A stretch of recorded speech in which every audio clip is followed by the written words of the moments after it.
What's up everyone, how are you all? Today we are back with another blazing Naruto story. What if Naruto was reincarnated in a world of gods and married the strongest one? If you enjoy then please like, share and do comments. It was all over, Kaguya was finally defeated and the Jubi was sealed once again and the world is finally at peace. So everything should be smooth sailing ahead for Naruto and the rest of Team 7, right? Wrong. It turns out that Sasuke decided to be a little traitorous bitch and declare revolution by announcing that he'll be killing the current Kages and naming himself king of all of the elemental nations, with the pink hair Banshee agreeing with him and thus inflating his ego again. Naruto, being the only person with any common sense other than Kakashi and Hagoromo Otsutsuki, better known as the Sage of the Six Paths and father to all ninjutsu and the creator of the Biju, watched the fool go on and on about how he'll use the Biju to destroy all the nations and create his own utopia over their ashes.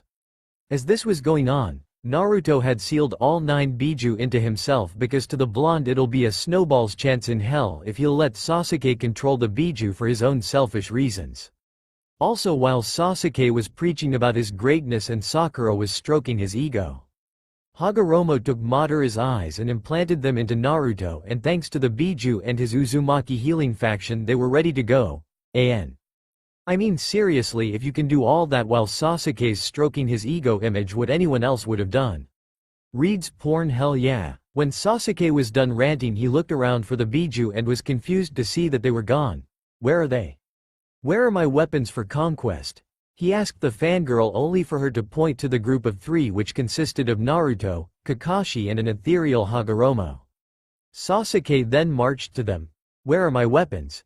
He asked, only for Hagoromo to look at Indra's reincarnation with disgust, Kakashi to look at his former students as if they'd finally lost their minds, and for Naruto to deck him with a Tsunade style Biju chakra infused punch, sending the delusional fool into one of the many giant roots left by the Shinjuku after Naruto literally cut that tree down with a Senpo. Yoden Rasen Shuriken, Sage Art. Lava style Rasen Shuriken. Courtesy of Naruto and the Yanbi Son Goku. Sakura decided to interject, Naruto Yubaka, why did you do that to? She yelled, only find sand circling around her and Naruto with his hand pointing at Sakura in a Gaara-like fashion. Sakura, I've had enough of your stupid fangirl tendencies, and here I thought you might have grown out of it. But I guess I was wrong. So I'm about to do what I should have done a long time ago, and I feel that it's been long overdue, he said as he held out his hand. Shukaku, you ready to kill a fangirl? He asked the one-tailed, only to get an affirmative response. Sure thing kiddo, and after seeing your memories we all believe that this punishment is way overdue, the Ichibi said, with the others nodding in agreement. Alright then, Jishin. Sabaku Q, magnet style. Sand binding coffin, he said as the sand encased her in a cocoon of sand and rubble. Kakashi and Hagoromo just stood by and watched. Sakura was now scared. Nah, Naruto yo. You can't do this to me, I'm your Sakura-chan. She argued, only for the sand to cover her mouth. Naruto then looked at her with uncaring eyes. Not anymore, was all he said as he balled his extended hand into a fist. Sabaku soeso? Don't know if I spelled that right. Sand burial, was all he said as the sand-covered Sakura imploded with blood and sand going everywhere, ending the fangirl's life and send her soul straight to hell. Only one word to describe this scene: brutal. Naruto then summoned a whole horde of shadow clones and ordered them to collect the 7 swords of the mist, the 4 treasure artifacts of the sage, Orochimaru's Kusanagi no Tsurugi, and every scroll on all ninjutsu, taijutsu, genjutsu, fuinjutsu, kenjutsu, and anything important from his ancestral home of Uzushiogakure no Sato, and finally from his parents' estate, and seal them into a large sealing scroll, and when done collecting use either the Kamui, authority of the god, to send the asked targets into his own personal dimension thanks to his implanted Sharingan and the knowledge of how to use it thanks again to Hagoromo, or to use the Banbutsu Sozo, creation of all things, technique to create a large bird to transport it to him, because he had a feeling that his time here in the elemental nations was almost at an end. Foreshadowing. As this was going on, Sasuke, in using his Susanoo, finally got himself free from the route that Naruto sent him through. That clan-less loser will pay, he said as he launched himself into the air, activated his complete Susanoo and shot like a rocket to his target with delusions of grandeur. After about 30 minutes has pasted since Naruto issued his orders to his clone army. Naruto sensed that all the cloned have completed their tasks and sent the items to his personal dimension via Kamui instead of using Banbutsu Sozo. Naruto then summoned 10 million shadow clones and ordered them to go to the Kamui world and learn everything that was in those scroll and to dissipate 100 at a time. The clone army then disappeared in a sea of vortexes to begin learning the contents of the scroll. The blonde then sensed Sasuke approaching him with the full intent to kill him, and so he gave a deep sigh before looking to his sensei and ancestor. "Thank you for everything. For whatever happens, please let it be known that it was I who stopped evil in its tracks," he said, only getting a nod from his former sensei and a warm smile from his legendary ancestor.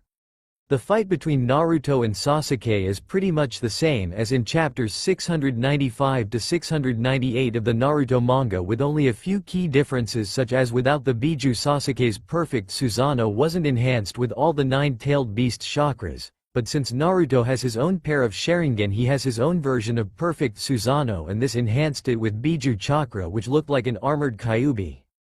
The fight has reached its climax in the place where it all started, with both literally out of chakra and was charging their final attacks. Sasuke and Amaterasu infused Chidori and Naruto a Bijudama Rasengan. The two attacks collide and created an explosion that destroyed the Valley of the End. The sheer force of their attacks ripped a hole through the fabric of space and time, sucking Naruto in and closing on Sasuke, only for him to land in the river below, which led to a waterfall and bunch of jagged rock, and with no chakra to save his life and losing a lot of blood. You can pretty much guess what happens next. Meanwhile, in the dimensional rift, while Naruto was unconscious, the Biju were working overtime just to keep their host from being ripped apart. And so they came to a solution to keep their host alive, and that was to merge and become the new Jubi. With its power, not only will they save their friend, but grant him with the power to become something more. And so the Biju merged, and from the light of their fusion a giant golden wolf with 10 tails emerged and pumped its chakra into the boy, keeping him alive as he sailed through the rift and to his new adventure. On Duelist Kingdom, or Pegasus's mansion, on a remote island, is a large castle that is home to the creator of duel monsters, Maximilian Pegasus. The man was staring at the painting of his late wife Cecilia, who died of illness at the age of 17, just after getting married. As he sat in front of the painting of his beloved, Pegasus saw a flash of white outside the window and left to investigate the unusual phenomenon. At the same time, Yugi Muto, also known as the King of Games, was updating his deck when he noticed that the Egyptian god cards began to glow as if something was calling to them. Then they did something that surprised Yugi. They flew out the open window and to their intended destination, but not before explaining to the young duelist that they'll be with the one who bears the light of Kami. Back with Pegasus, Pegasus had gone to see what that flash of light was, and what he saw shocked him. What he found was a small boy around the age of 7, who appeared injured. He quickly rushed to the young blonde's aid and got him inside his home, where he and his servants treated the boy for any injury.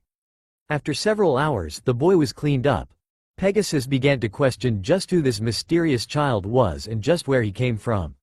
Then he remembered the flash of light from earlier, so the assumption the boy being from another world or dimension was plausible. Then he noticed that the boy began to stir, thus waking up. 10 years later, a 17-year-old male is sitting in a limo with his father, who adopted him 10 years ago after he appeared in the man's garden. Naruto was going through his deck making sure that everything was in order, plus he liked the interaction he had with the duel spirits, especially with his favorite red-armored female samurai, who made it clear that if anyone other girl wanted a shot at him, they must prove their worth. Then there were the interactions with the god cards that belonged to his god brother Yugi, who was okay with him having the cards for now. Then there was his godfather Seto Kaiba, who had challenged him to several duels, with then being wins or draws. Then through Yugi he met with Joey Wheeler, the third strongest duelist, and his sister Serenity Wheeler, who had become close to the young blonde and later started seeing each other. At this, Joey was pissed, but was cool with it as long as he treated her right. His thoughts were disrupted when he heard his father call his name. "Now son, are you ready to take the dueling world by storm?" he asked as he finished reading his comic book. "Hi to-san, though it sucks that I had to leave my original deck back at home, but I suppose it was for the best," he said as he put the final touches to his deck. Pegasus sighed at this son's remark.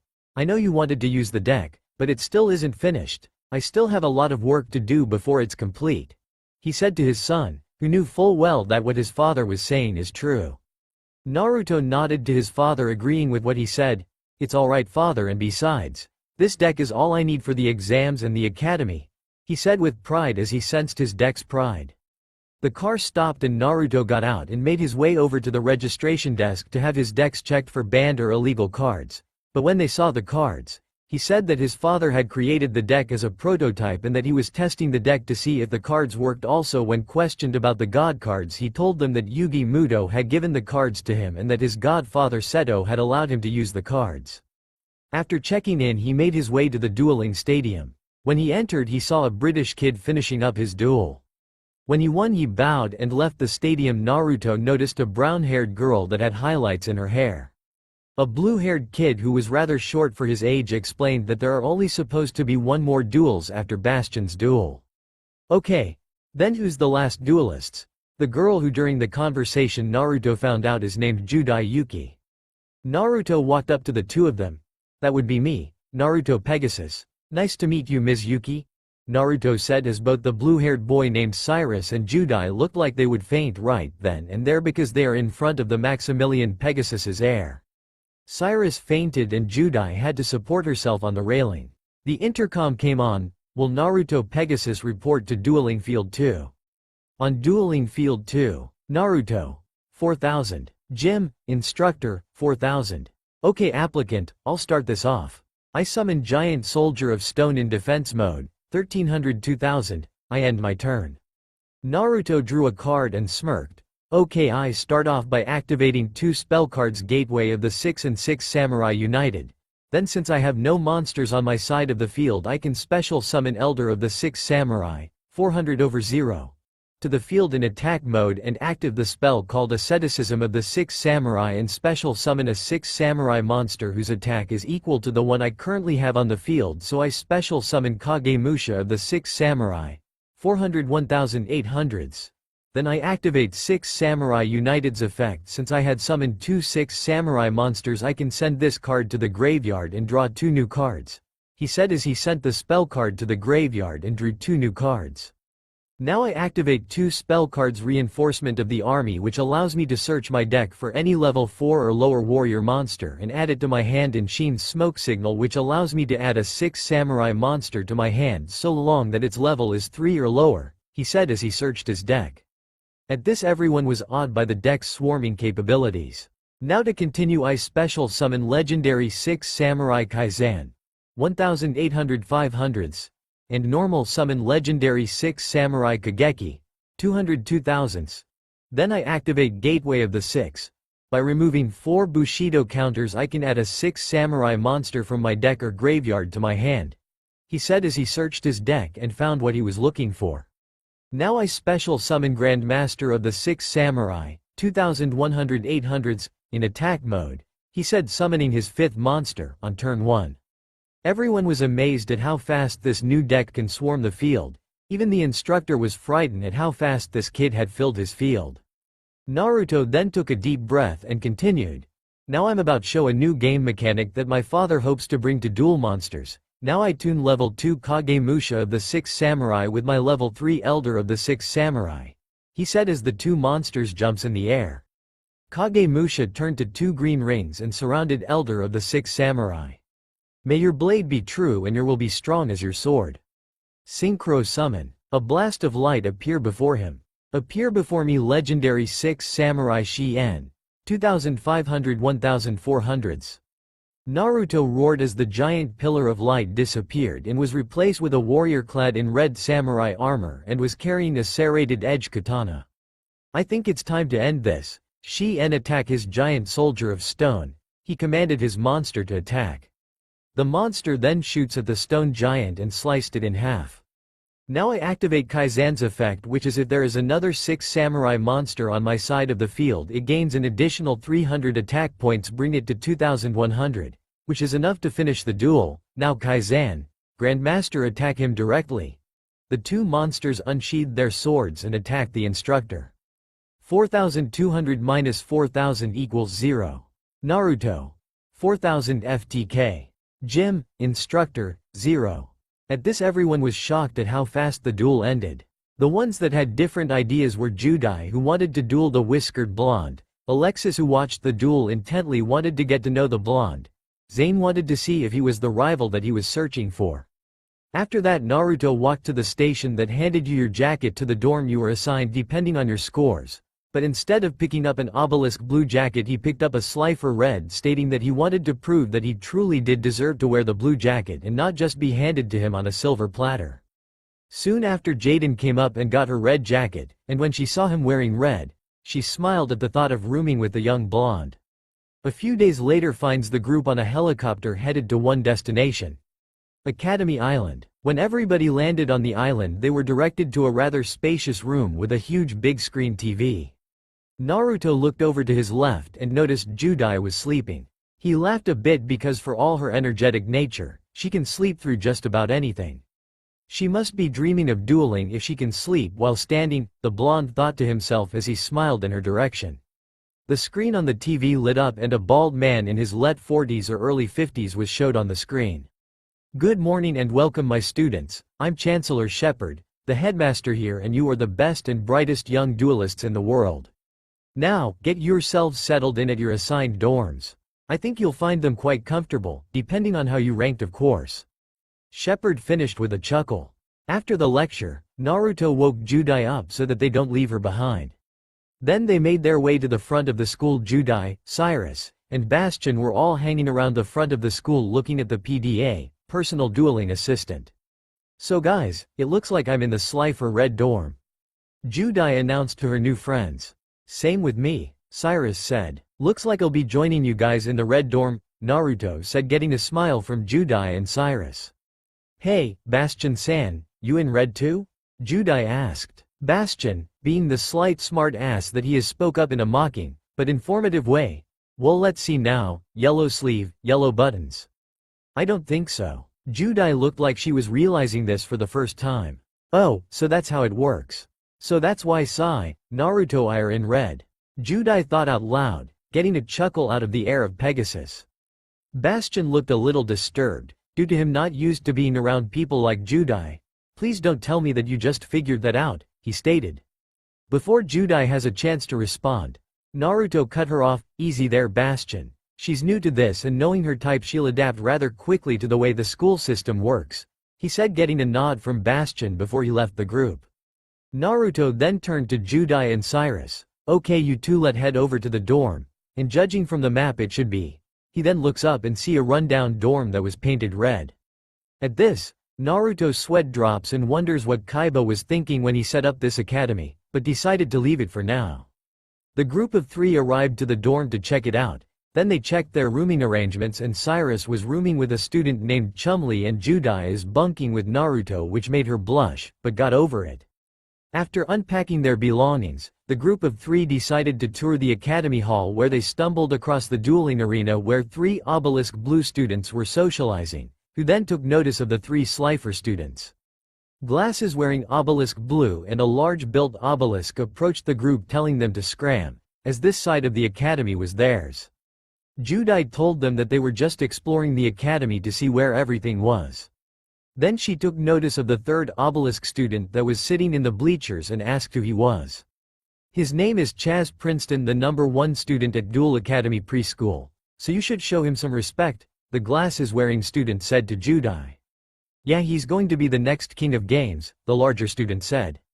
Judai then scoffed. "There's no way he's going to be the next king of games, because that's what I'm going to be," he said with a confident smile. Naruto then cleared his throat, getting her attention. "Actually, Judai-chan, you were the queen of games, but I'll shoot for the title king of games, so that we can be the royal pair," he said with an award-winning smile, making her blush. The two obelisk blues then laughed at them. "You a pair of slifer slackers like you.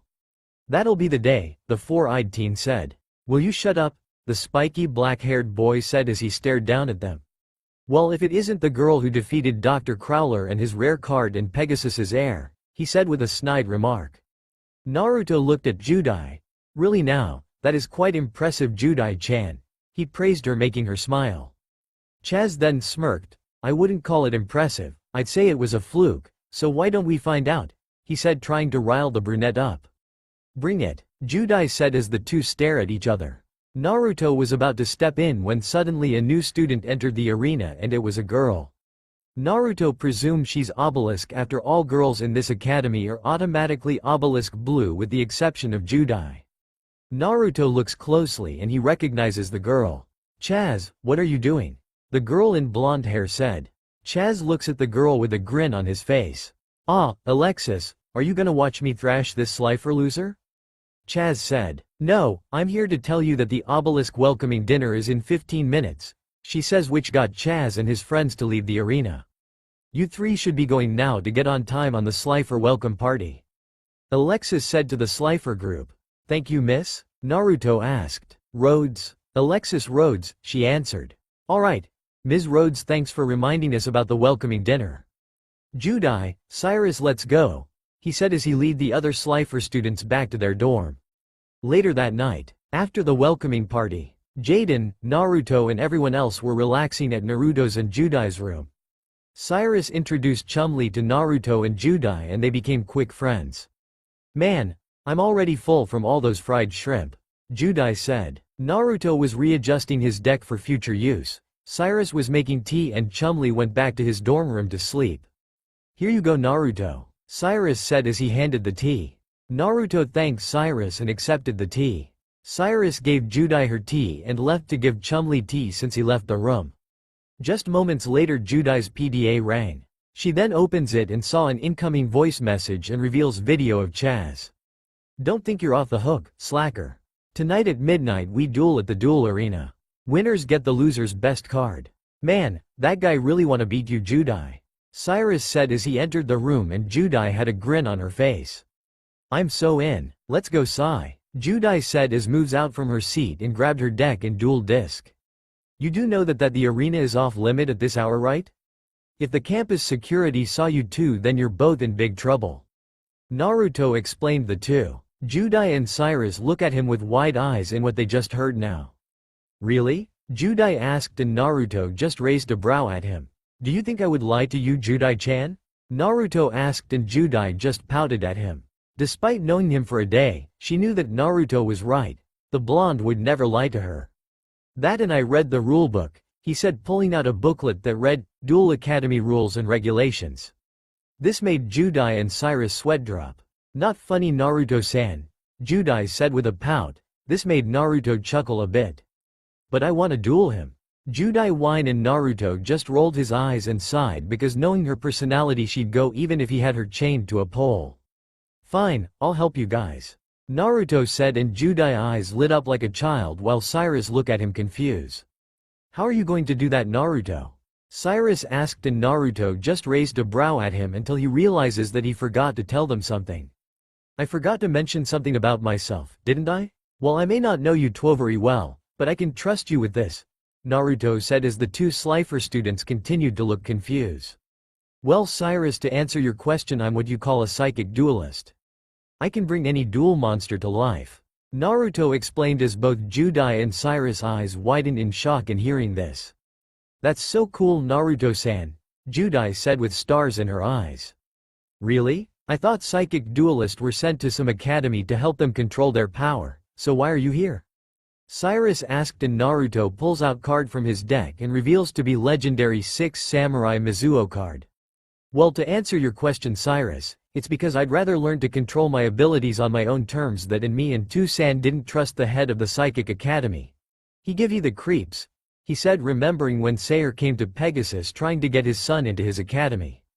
Thankfully, his father put a stop to that and threatened Sayer that if he or anyone from his institute were to approach his son he'd be forced to take serious measures to ensure Naruto's safety.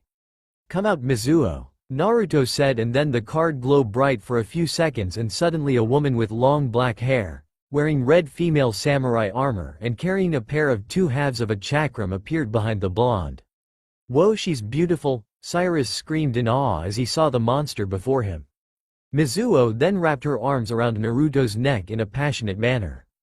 It's okay, Cyrus, she won't hurt you, although, if you were a girl who wanted a relationship with me you'd have to go through her, Naruto said. At this, Mizuo then turned to Judai and the two stared at each other, sizing up the other.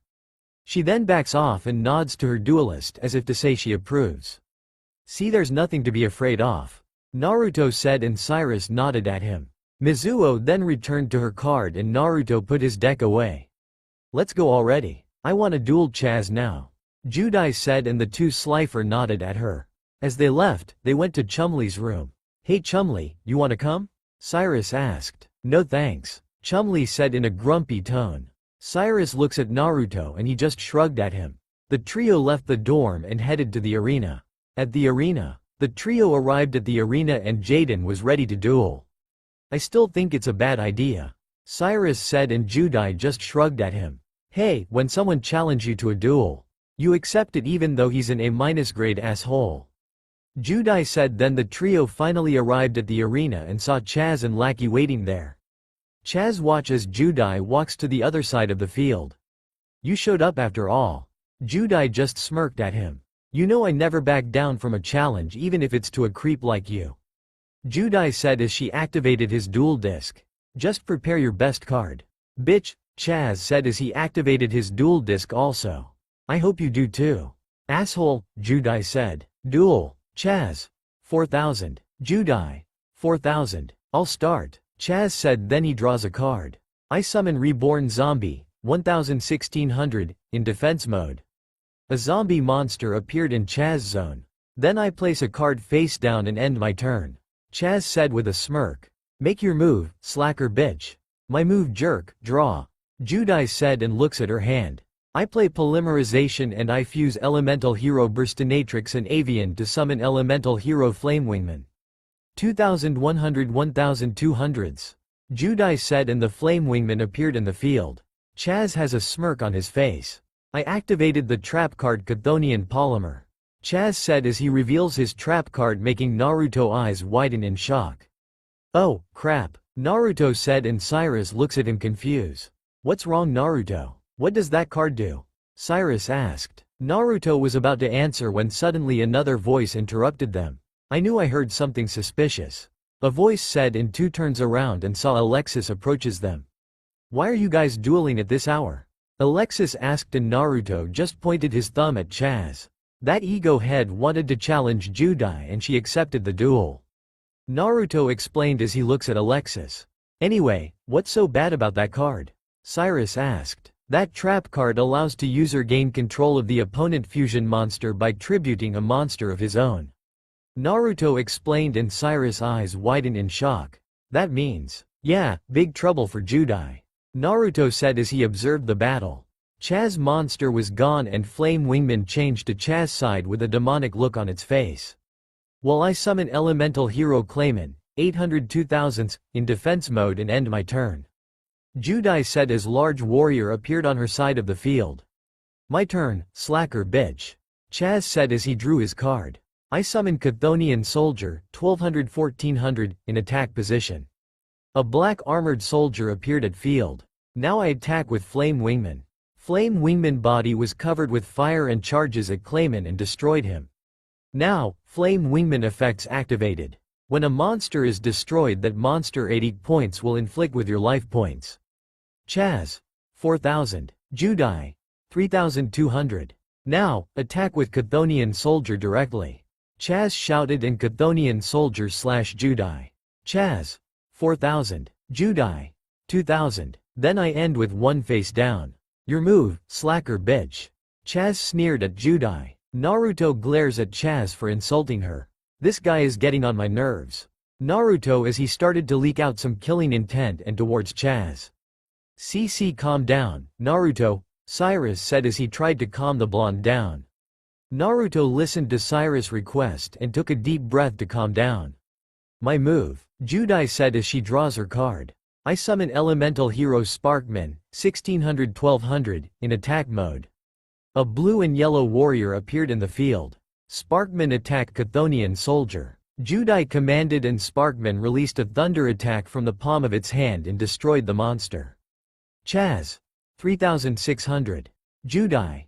2000. Nice going, slacker bitch. You activated my monster effect. When he gets destroyed, the damage I received to life points from that battle gets back to you, Chaz said with a smirk on his face. Chaz. 3600. Judai. 1600. Man, this is bad, Cyrus said. The battle is not over until one of them hits 0. Naruto said. Bad, she is bad situation you know. Alexis said, and Naruto turned his attention to her. But in a duel there's always a card that can turn this thing around. No matter how bad the situation is, you shouldn't give up, Naruto said to Alexis before returning his attention back to the duel. Alright, I place one card face down and end my turn. Judai said. This is the end, slacker bitch. Chaz said as he draw his card. Attack Flame Wingman. I activate the trap card Mirror Gate. Judai said as she revealed her trap card. Chaz's eyes widened in shock when he saw this while Naruto had grin on his face. This card causes our monster to switch places, which mean that Flame Wingman is back to my side. Judai explained. Sparkman and Flame Wingman changes places and the two clashes one against another and Flame Wingman destroyed Sparkman. Chaz. 3100. Judai. 1600. You know the drill, ass whip. When Flame Wingman destroys a monster, then you take damage equal to 80 point that monster was destroyed. Judai said, and Chaz was hit by lightning. Chaz. 1500. Judai. 1600. You'll pay for that bitch. Chaz said and grabbed one of the cards in his hands. I play the card Chthonian Blast. This card is activated when my monster is destroyed. I can destroy one of your monsters, then you take damage equal to half of its 80 power. Chaz explained. Flame Wingman is destroyed in the field. Chaz. 1500. Judai. 550. Now use the trap card Call of the Haunted to bring back one monster from the graveyard, and I call Chthonian Soldier. The Chthonian Soldier appeared once again. Don't worry, he won't be there for long. I sacrifice him to summon Mephis the Infernal General, 1800-1700, to the field.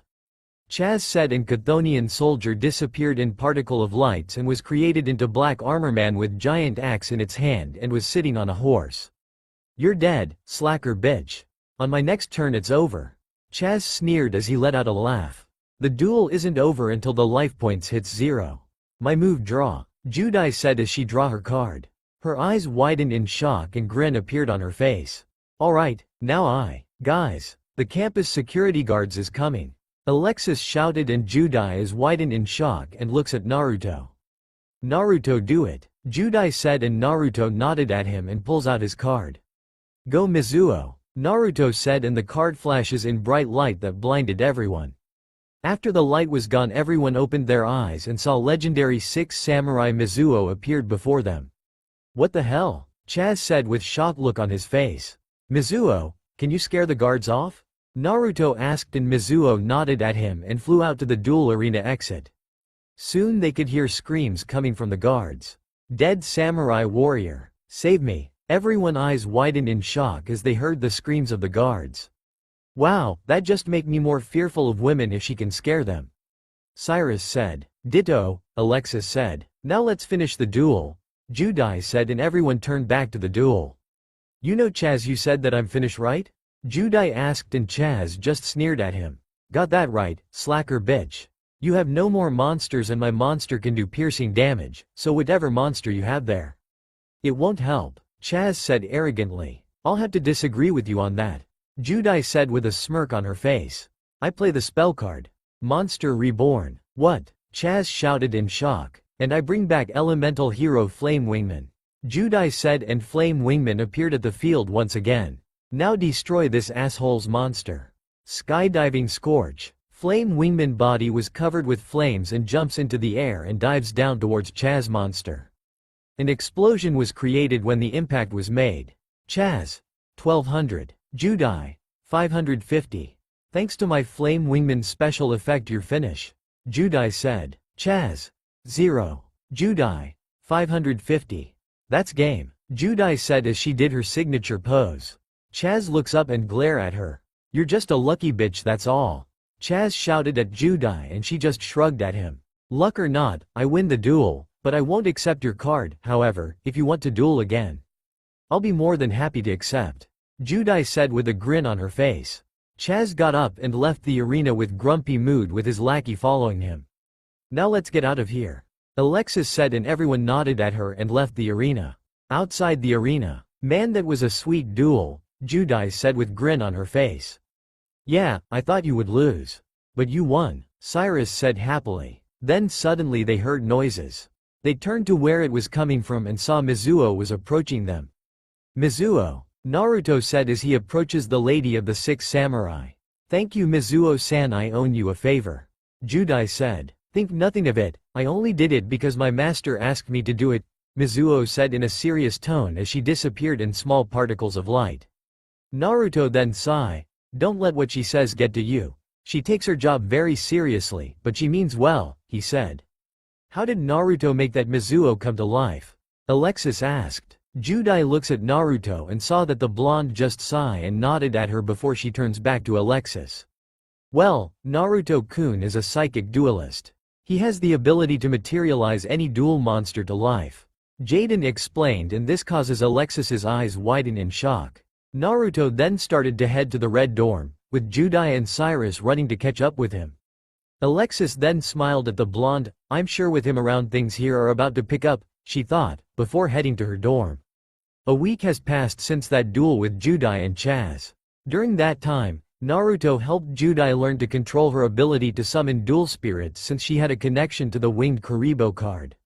The two bonded over the week and formed a strong friendship, but knew that since Mizuo approved of Judai being in a relationship with the blonde, but decided to take it slow before moving towards an actual relationship. Now Naruto, Judai and his friends were class with Crowler as the professor for this time, and Alexis was just done answering Crowler question on the different card types. Well done Alexis. I should expect no less from top student from Obelisk Blue. Crowler praised Alexis. It wasn't really that hard, Alexis said before she'd taken her seat. Crowler looks around to be asked next. He looks at the Slifer section and saw that something really irritated him. He saw Judai sleeping on Naruto's shoulder, while he was focused on his deck.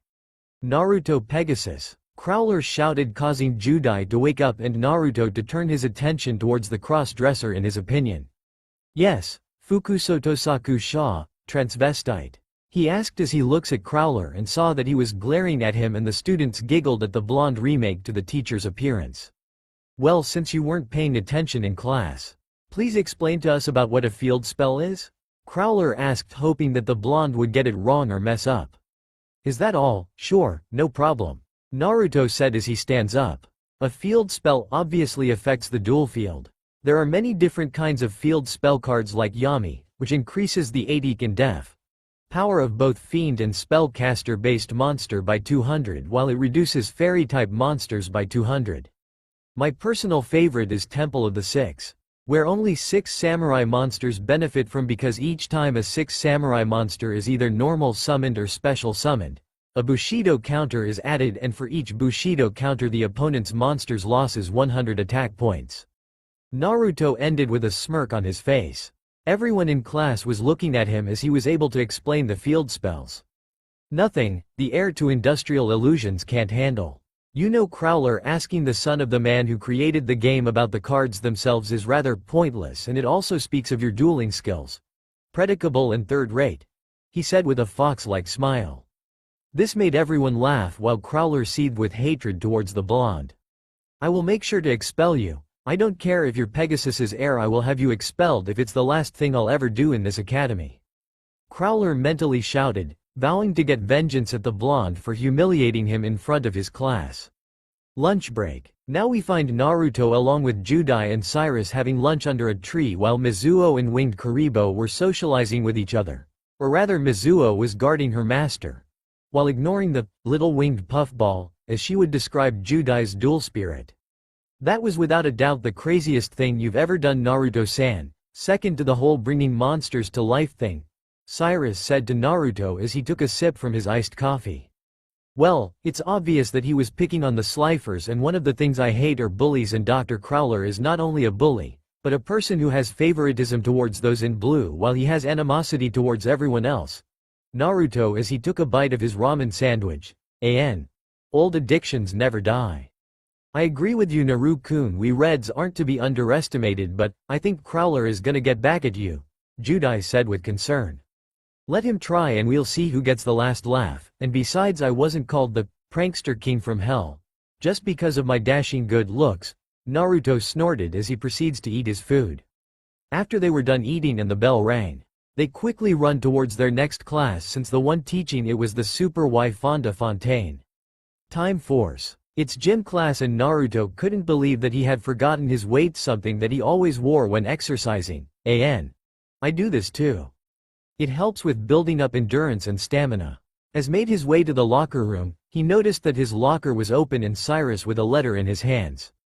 He tiptoed quietly to the small boy. When he was close enough he quickly snatched it, thus surprising the shorter Slifer.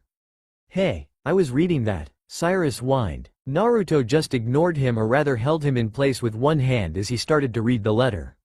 When he finished he frowned at this. "Dude, this letter is a fake," Naruto said, and Cyrus looks at him confused. "What do you mean?" "It's a love letter meant for you and it was written by Alexis Rhodes," Cyrus said, and Naruto just frowned at him. "Cyrus, I haven't spoken with her since the whole Chaz thing a week ago, and look at the time and place of the meeting," Naruto said as he pointed out the location on the letter. "This is the location of the girls' dorm, and the rules state that the penalty for any boy caught seeking into the girls' dorm, especially at night, is immediate expulsion, so this is obviously meant to lure me into a trap, something that Alexis wouldn't do," Naruto said to Cyrus before he handed back the letter. "I'll see you later, Cyrus, and also try not to do anything stupid."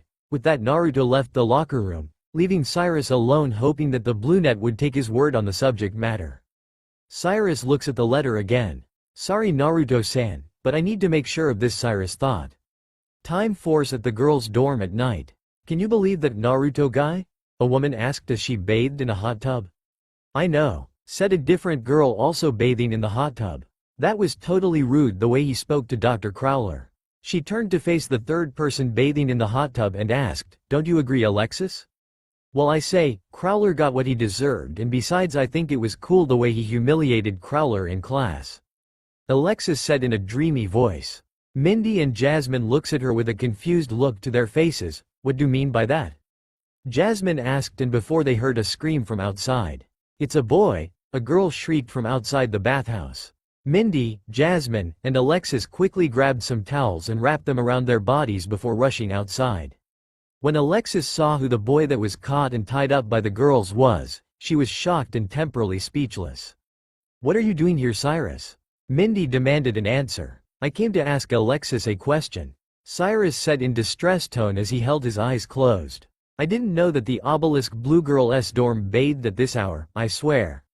"Leave him to me, Jazz and Mindy," Alexis said. The other girls were about to complain, but stopped and ran away upon seeing Alexis's cold glare. "Follow us." Cyrus walked until he stood in front of a door. Individually, Alexis, Jasmine, and Mindy walked in, and then they came back out fully clothed. "Now, what did you want to ask me about?" "Well, I saw this letter in Naruto's locker and it was addressed to him with your name on it," Cyrus explained as he gives the letter to Alexis. She then asked, "And why were you looking through his locker?" Cyrus then blushed with embarrassment.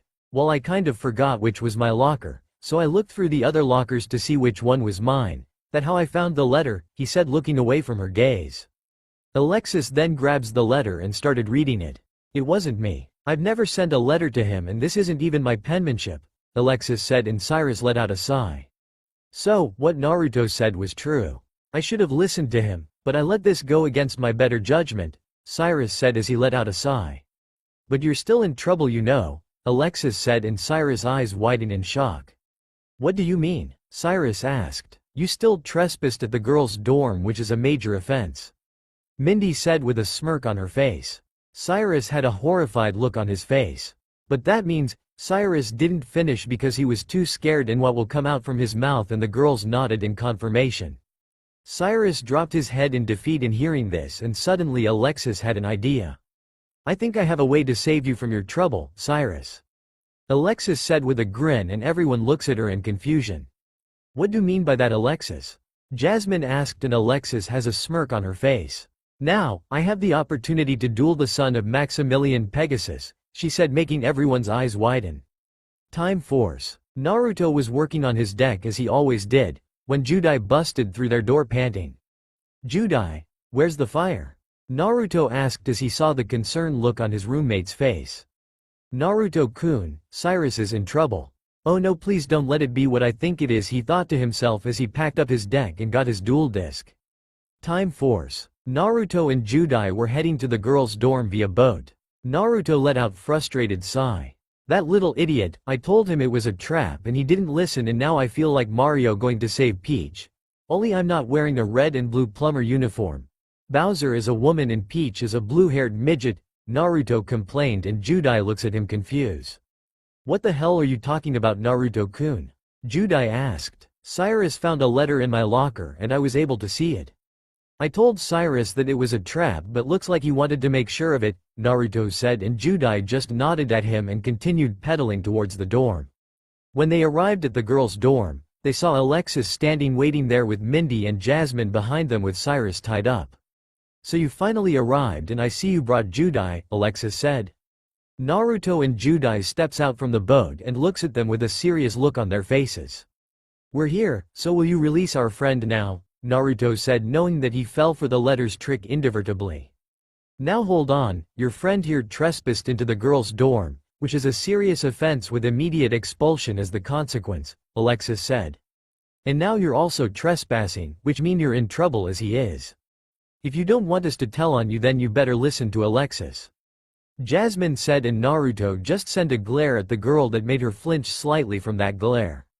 Although we're wondering why Judai Yuki is in a boys' dorm than in the girls' dorm, since all girl become obelisk blue, Mindy said, getting a raspberry from the brunette. I don't need to explain myself to you, Judai argued. So, how are we going to settle this? Naruto asked, and Alexis smirked at them. A duel, you win, you all walk away free, but lose not only are we report you all to the authorities, but Judai will be moved to the obelisk blue dorm, Alexis said, and Judai had a snarled at her terms. Naruto-kun cream her, I don't want to see you go or be part of the snob brigade, she whined to her blonde roommate, making the obelisk girls glare at Judai's comment. Fine, was the only thing that Naruto responded to Alexis's request for a duel. Time Force. After retrieving another boat, Naruto was in one boat with Judai and Cyrus, and the other side was Alexis with Mindy and Jasmine. Duel. Naruto 4000. ALEXIS 4000. As my father said, ladies first, Naruto said. Alright, Alexis said as she drew her card. I summon a Twal Cyber, 1200-1600. In attack mode, a red-headed ballerina appeared on the field. Then I set a face down and end my turn. My move, draw, Naruto said as he draws his card. I'll start by activating Graceful Charity. I draw 3 and discard 2. He said as he did what the card said. Then I activate 2 spell card Gateway of the 6 and 6 Samurai United, and since I have no monsters while you have 1, I special summon Elder of the 6 Samurai, 400/0, in attack mode, and activate the spell card Asceticism of the 6 Samurai and special summon Kagemusha of the 6 Samurai, 400/1800s, in attack mode, he said as he summoned his monster. Now I activate 6 Samurai United and send it to the graveyard and draw 2 cards. He did as the card instructed. He drew his cards and continued. Now I special summon Grandmaster of the 6 Samurai, 2100/800s, in attack mode, then I activate Monster Reborn, he said. Alexis was confused. Wait, you need a monster target in the graveyard and I still have my Twal Cyber on the field, she said. Then Naruto chuckled, who said I was aiming for your graveyard. This shocked Alexis, then she remembered Graceful Charity from before. So you purposely sent a monster to the graveyard? She asked. Naruto grinned. Bingo. Now Rise Raijin. Pinnacle of Balance, 2400/2000s, AN, OC creature. Thank you Yuki Crujade too. Then from the graveyard came a monster that looked like a certain Hyuga. Only she was wearing 6 samurai armor and was wearing gauntlets that resembled lion heads. Think miniature versions of God of War 3 Nemean lion gauntlets. The new monster stared at her opponent with a stare that'll scare even the toughest duelist. To continue, I tune my level 2 Kagemusha of the 6 Samurai with my level 3 Elder of the 6 Samurai and Synchro Summon, he said as the 2 monsters jumps in the air. Kagemusha turned to 2 green rings and surrounded Elder of the 6 Samurai. May your blade be true and your will be strong as your sword. Synchro Summon. A blast of light appear before him. Appear before me legendary 6 Samurai Shi-En, 2500/1400s. Naruto roared as the giant pillar of light disappeared and was replaced with a warrior clad in red samurai armor and was carrying a serrated-edged katana. The appearance of this monster sent shivers down Alexis's spine because she'd only seen this monster's strength, but not what it can do. "I think I'll end this duel.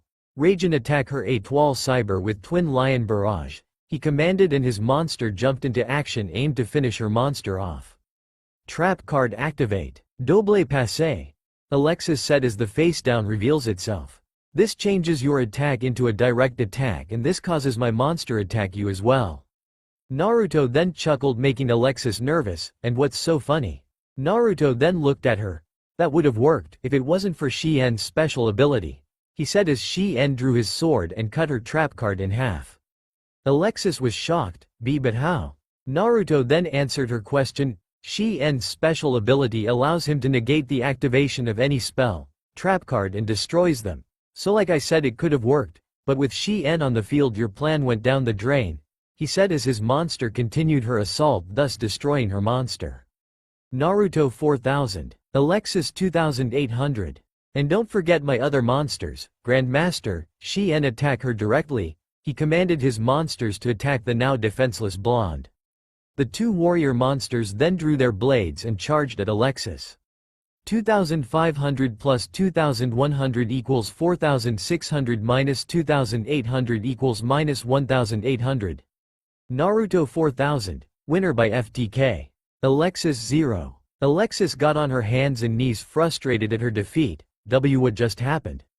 Jasmine asked, not believing that Alexis lost to a slifer of all things. "And that's games," he as Judai yelled at him about stealing her catchphrase. Unknown to everyone that someone was watching the duel from the water, it was Crowler wearing a black underwater suit. He watching the whole duel and couldn't help but glare at Naruto, who had a smile on his face while trying to calm Judai down before capsizing the boat. "Next time, I will make sure that you will get expelled, slacker," Crowler thought as he started to think of a scheme again. "As soon as I get a ride move," Crowler said to himself before submerging and leaving the scene before he too was spotted. Time Force. "I lost. So like we promise I won't tell anyone and I won't demand that Judai be moved to Obelisk," Alexis said. Cyrus cheered and the three slifers got into a group hug. "If you ask me, we should just turn in the boys anyway and have Judai be moved to Obelisk immediately."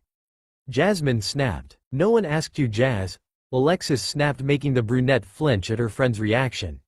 "I lost to Naruto fair and square, so I must honor my part in this duel, so neither I nor you two will speak a word of this," she said as she eyed both of her friends. Naruto cleared his throat, getting her attention. "It was a good duel, Alexis, but with the cards you have currently, getting over this deck will be difficult," he said, getting a glare from said girl.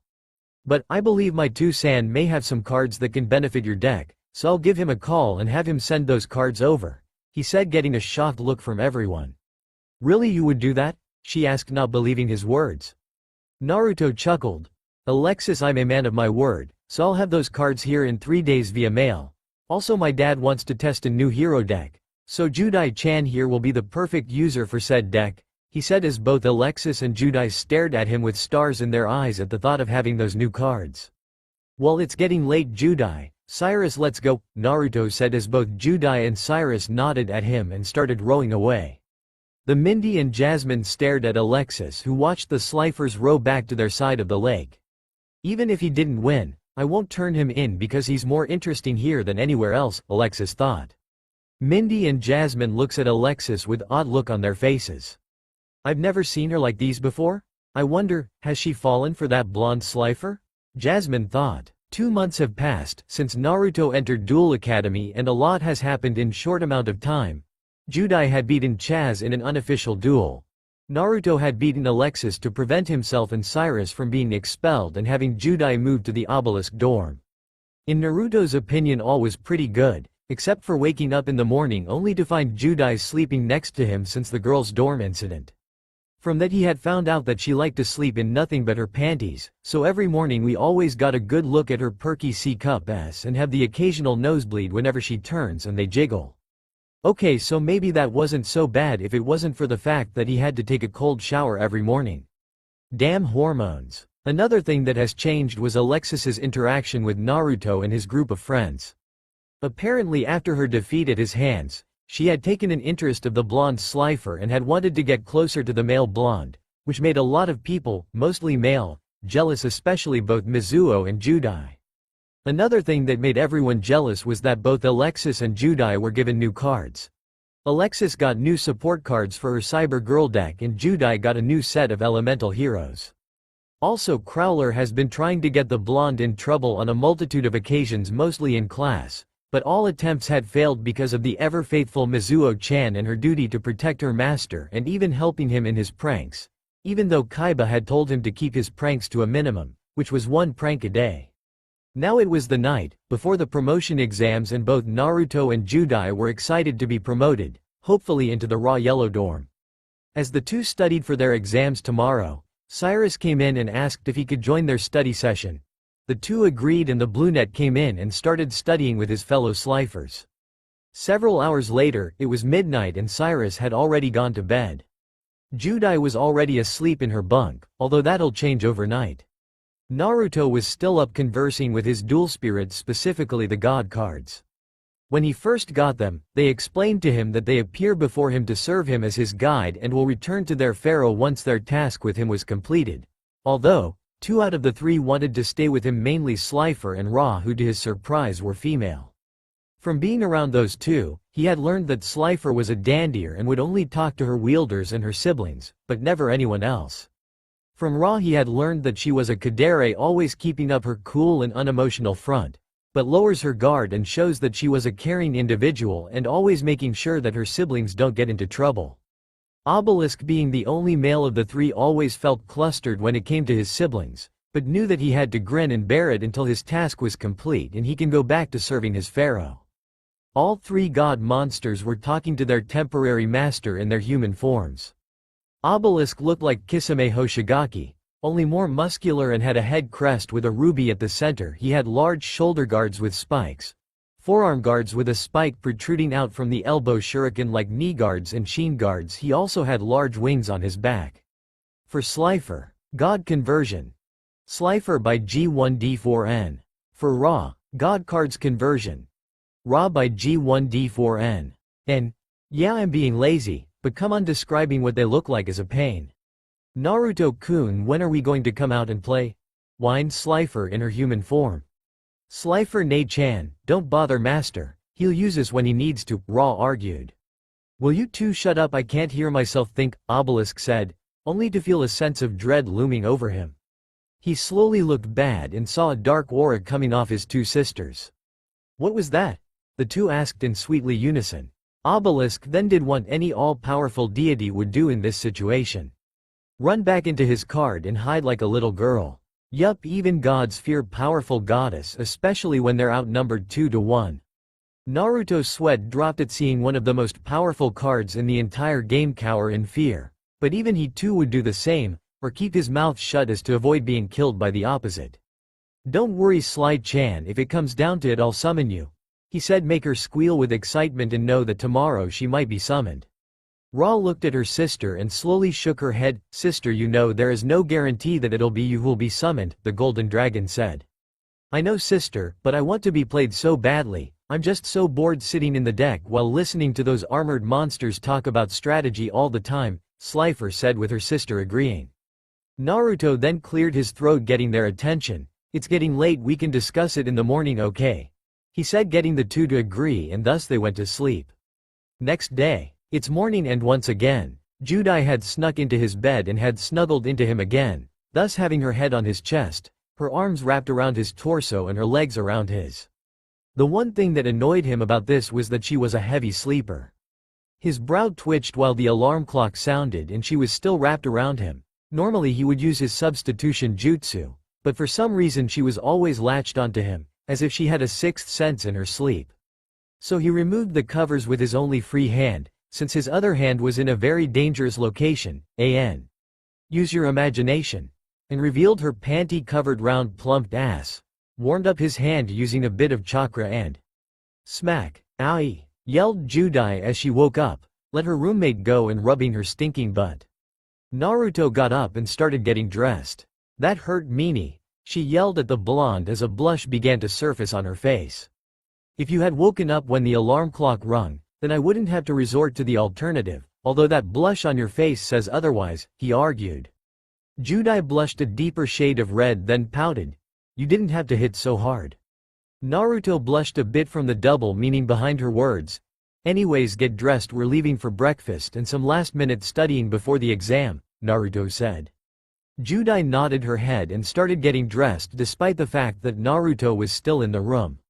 Truth be told, Naruto had gotten so used to see her naked that it doesn't affect him so much, although morning wood was a symptom of seeing those perky s jiggle as she breathed.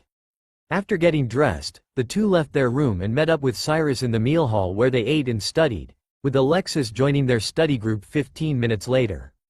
In the classroom, after the bell rang, the group left the mess hall and headed to class. When they arrived, they noticed that the proctor for the exam was a man with long black hair and was wearing white long sleeve, black pants and black leather shoes. This man name is Professor Banner, the head of the Slifer Red dorm, and he was holding a brown cat that he named Pharaoh. All right class. The first part of the test is a written exam. You have 40 minutes to finish it, now start, Banner said. Soon the students were starting the test, and so far many of the students were struggling to solve each problem, even the smart ones. After 10 minutes has passed, Banner observes the students and knew that they were struggling, but he noticed that Naruto and Judai were asleep. Banner decided to approach them and wake them up. Naruto, Judai, he called, and both students' eyes started to open and they let out a yawn and stretched their arms. Yo teach, is the test over? Naruto asked, and everyone in the room looks at him like he was crazy while Judai merely giggled at her roommate's remark. Banner just gave him a smile. Not yet, Naruto, but I think you and Judai have finished the test. After all, a 100-item test is very hard with a very short amount of time you have, and the same could be said to you too, Judai, Banner said, and Naruto just shrugged at him and gave him the paper while Judai did the same. Already done. After 5 minutes the test started, Naruto said, while Judai gave a similar answer. This causes everyone to look at him with shock look on their faces. That's not possible, one of the obelisk students shouted. Naruto and Judai just ignored him and gave the paper to Banner. Banner just accepts the papers and scans it as he checks the answer. He was surprised when they were done. Apparently Judai's interaction with Naruto was a big help if this perfectly scored test that she had turned in was any indication of his study habits rubbing off on her. The two of you have enough points to advance to Obelisk Blue with this score. All you have to do now is pass the practical test now, Banner said, and this causes everyone to look at him shocked, but Naruto did something that surprises them more. He laughed. Ha ha ha ha, that's a good one, Naruto said as he laughs, and everyone looks at him like he was crazy. After he was done laughing, he wipes a tear away from his eyes and looks at Banner with a smile. Sorry Professor Banner, but there's no way in hell that I'm ever going to join Obelisk Blue. After all, they're just bunch of stuck-up kids that only used their money and influence to move above the rank. Only few people in Obelisk Blue deserve my respect, but the rest of them, they're trash, Naruto stated, and this caused majority amount of the Obelisk students to glare at him. The Slifer and Raw students were completely speechless and shocked at the blonde actions, while Banner and Alexis looked at him with interest. Naruto could feel the killing intent most of Obelisk students, which barely has any effect on him. You Slifer slacker, you should respect us, an Obelisk student said, and Naruto turned around to face them. Another one yelled, like you're one to talk your Pegasus's heir. First of all, just because I'm the heir to industrial illusions, it doesn't mean anything if I can't earn the right to be the next CEO of the company by proving that I can make it on my own, which is why I decided to start from the bottom and earn my way up. But after seeing what the majority of Obelisk Blue, both its students and staff, a majority of you make being Obelisk Blue a bad thing for the rest of us, so I decided to never advance to Obelisk Blue since it's filled with disrespectful and dishonorable punks. Also, for the record, respect is earned, not given, something that I worked hard to earn, and not just from my father, but from some of the strongest duelists in the world. If any of you want me to respect any of you, then prove it in the field. For me, ranking means nothing if you can't prove that you deserve it, Naruto stated, and this hardens the glare majority of the Obelisk students. I'll be going now, Professor Banner, Naruto said. I'm going as well, Banner-sensei, Judai said, following her friend. Of course, Naruto. Judai, you two can go ahead, and good luck at the practical exams, Banner said as both Judai and Naruto just nodded at him. While making their way up, majority of the obelisk students continues to glare at them and they didn't even give a second glance. Once Naruto and Judai left the room, Banner still notices that the students were still glaring at the door where Naruto and Judai had exited the room. He let out a fake cough that causes the students to snap out from their thoughts and look at Banner. "You know there are only 20 minutes left to complete your test," Banner said, and this causes everyone to panic and started to answer again. With Naruto and Judai, the two were sitting under the same tree that they would eat lunch. Naruto lay under the shade with his hands behind his head while Judai sat next to him. "You know, every obelisk blue student is going to be gunning to take you down in the practical portion of this exam," Judai said with worry. Naruto scoffed, "Let them try, I'll show them what the power of hard work can truly do."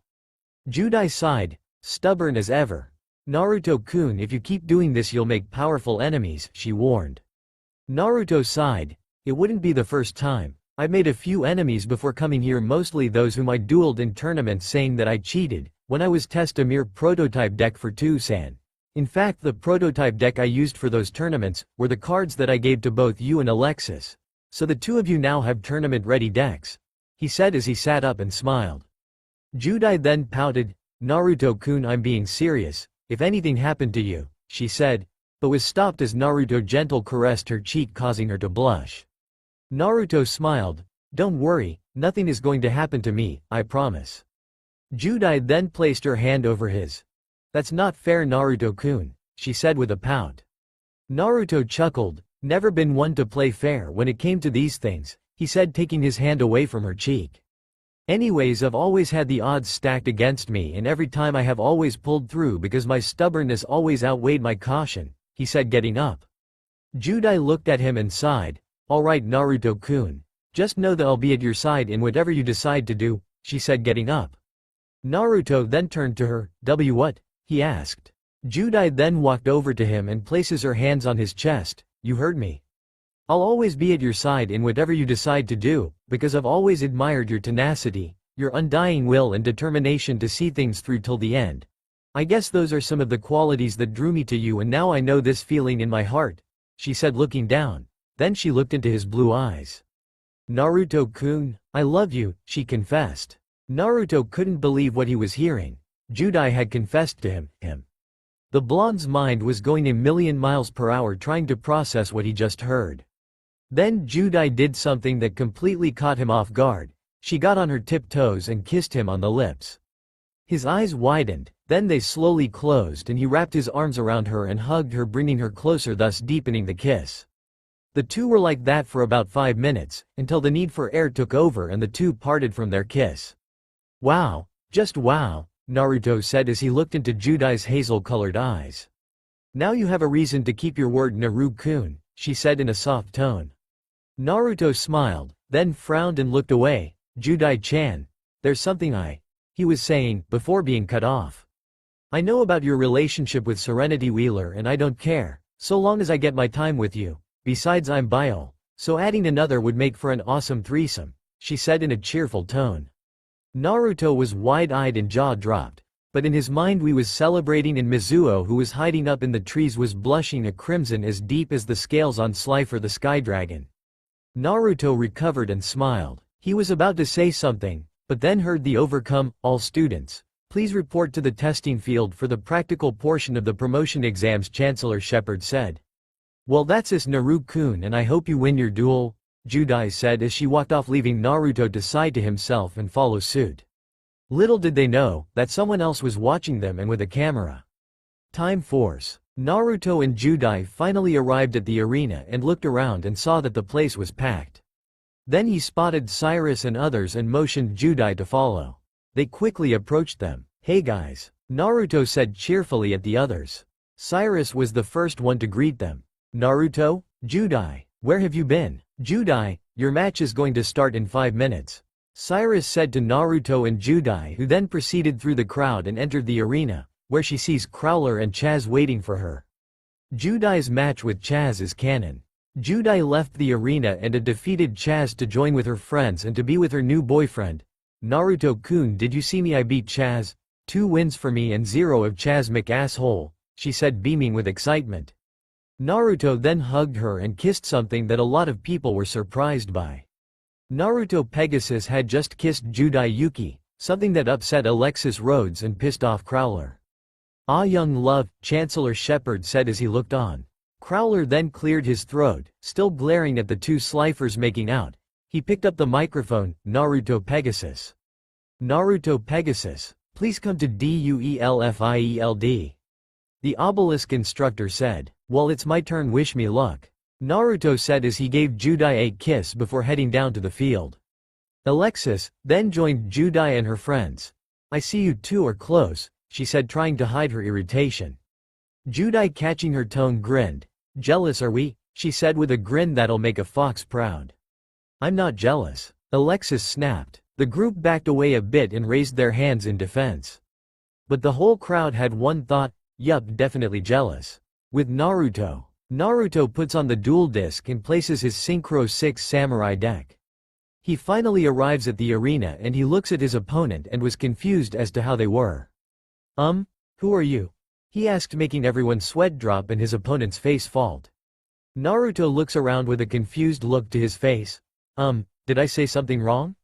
"We're Taiyo Torimaki and Raizoumotoni, you slacker," they yelled in unison. Naruto then gained a knowing look. "Sorry, I make it a habit to always forget trash, so the two of you aren't even worth remembering," he said, getting "uhs" from the crowd. The two growled at him. "You'll pay for that comment." Reizu said, activated his dual disc with Taiyo doing the same. Naruto then activated his dual disc. "So I'm dueling the two of you. This should be interesting," he said. "Duel, Naruto. 8,000. Reizu plus Taiyo, 8,000. In the crowd. "Oh man, a 2-on-1 match is a bit unfair. Naruto is seriously at a disadvantage here," Cyrus said in a worried tone. Judai looked on. "Don't worry, Sai, as long as Naruto trusts his deck, he'll pull through." "I know he will," she said, not taking her eyes off the duel. "What do you mean?" Cyrus asked. "Well, for starters, Naruto is a powerful duelist, and with his 6 Samurai deck he's up there with some of Duel Academy's best duelists," Bastion said, answering for Judai.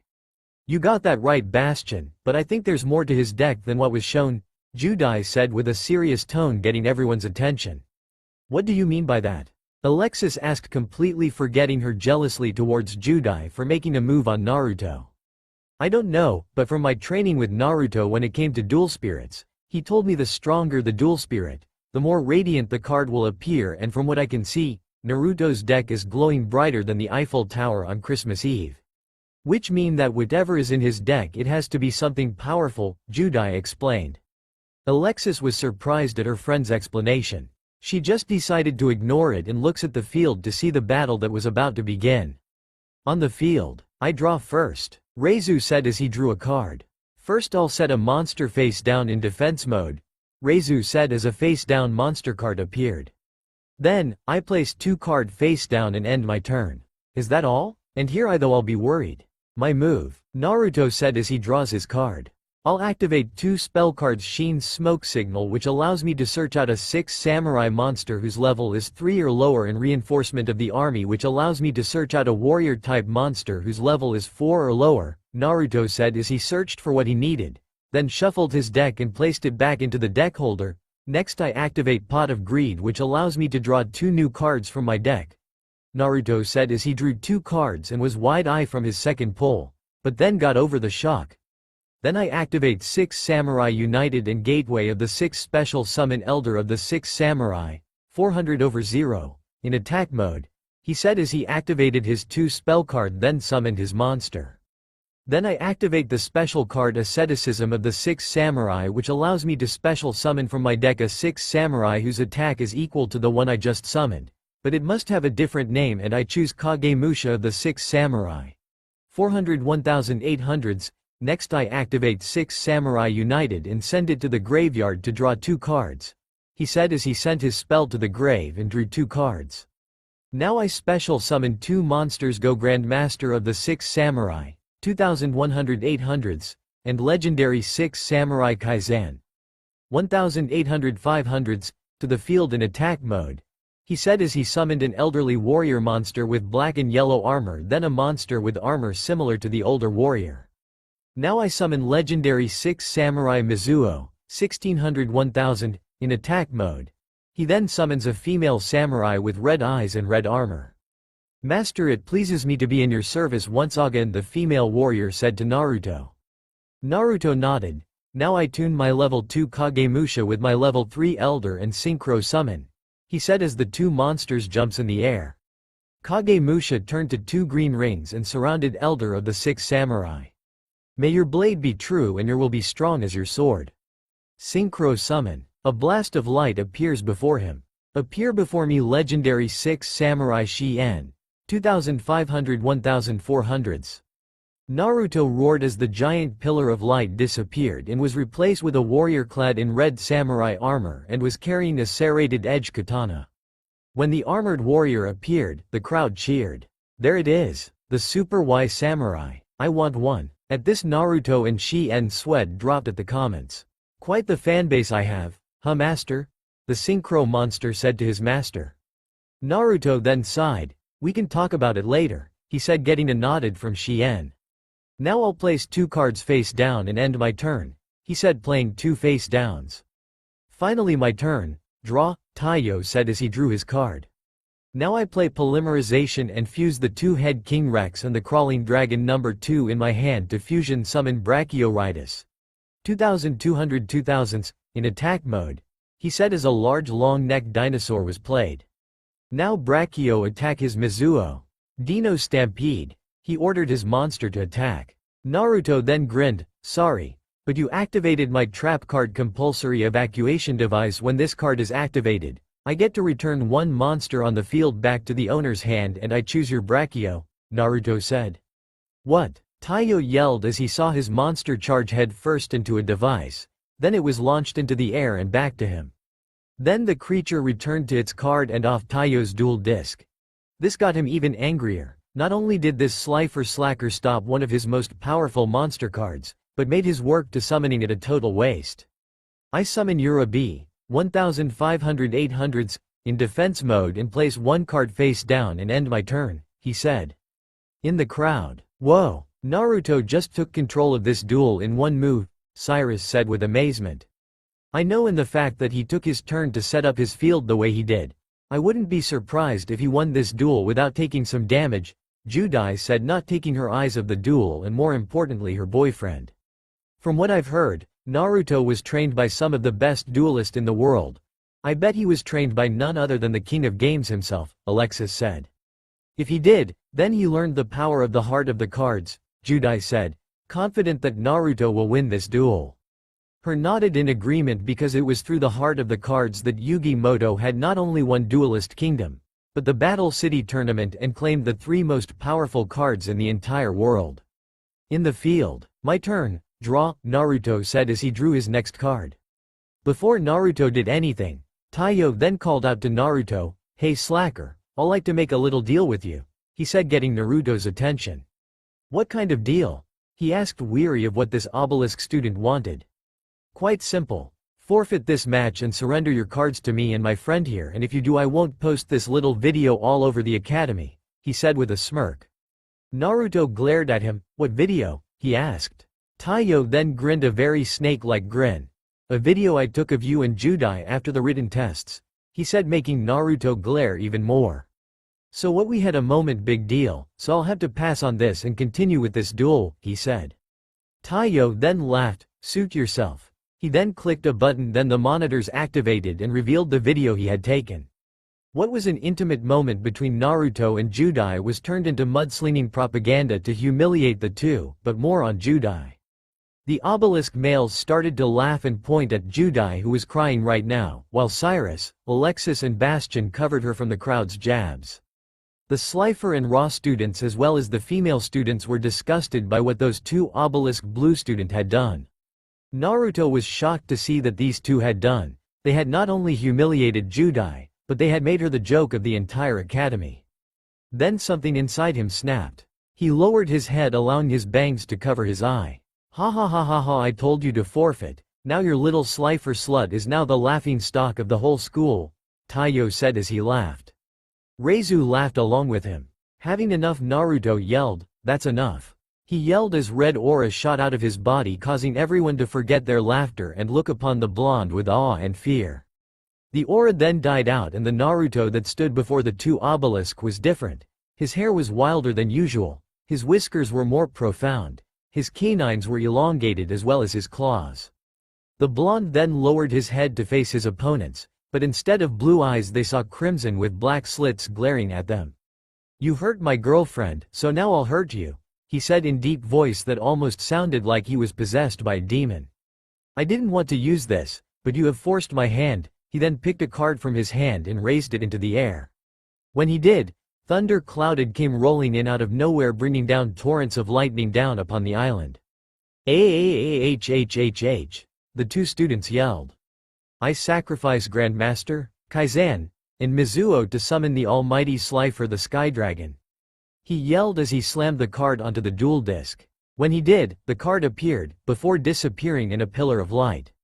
"What?" everyone yelled. Then from the sky came a red snake-like dragon with two mouths just over its master form. Then the creature opened his large mouth and let out a mighty roar. RRRRROARRRRRRR.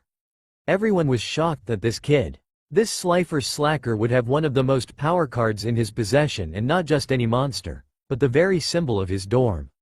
Naruto then smiled. "You obelisk blues have always looked down at us Slifers, so now it is Slifer who looks down on you," he said as the Egyptian god monster stared down at the two obelisk students.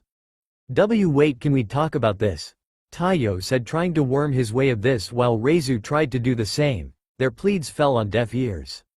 "Oh no, you hurt my Judai-chan, so now I'll hurt the both of you painfully. Now Slifer's attack and defense is determined by how many cards I have.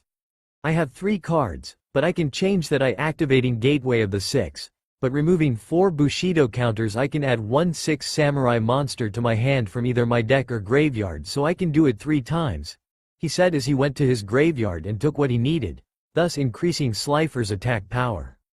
Slifer the Sky Dragon, 6,000. Now I attack Goshi and cut through his dinosaur. He commanded his warrior and his monster attacked, thus destroying Taiyo's only means of defense.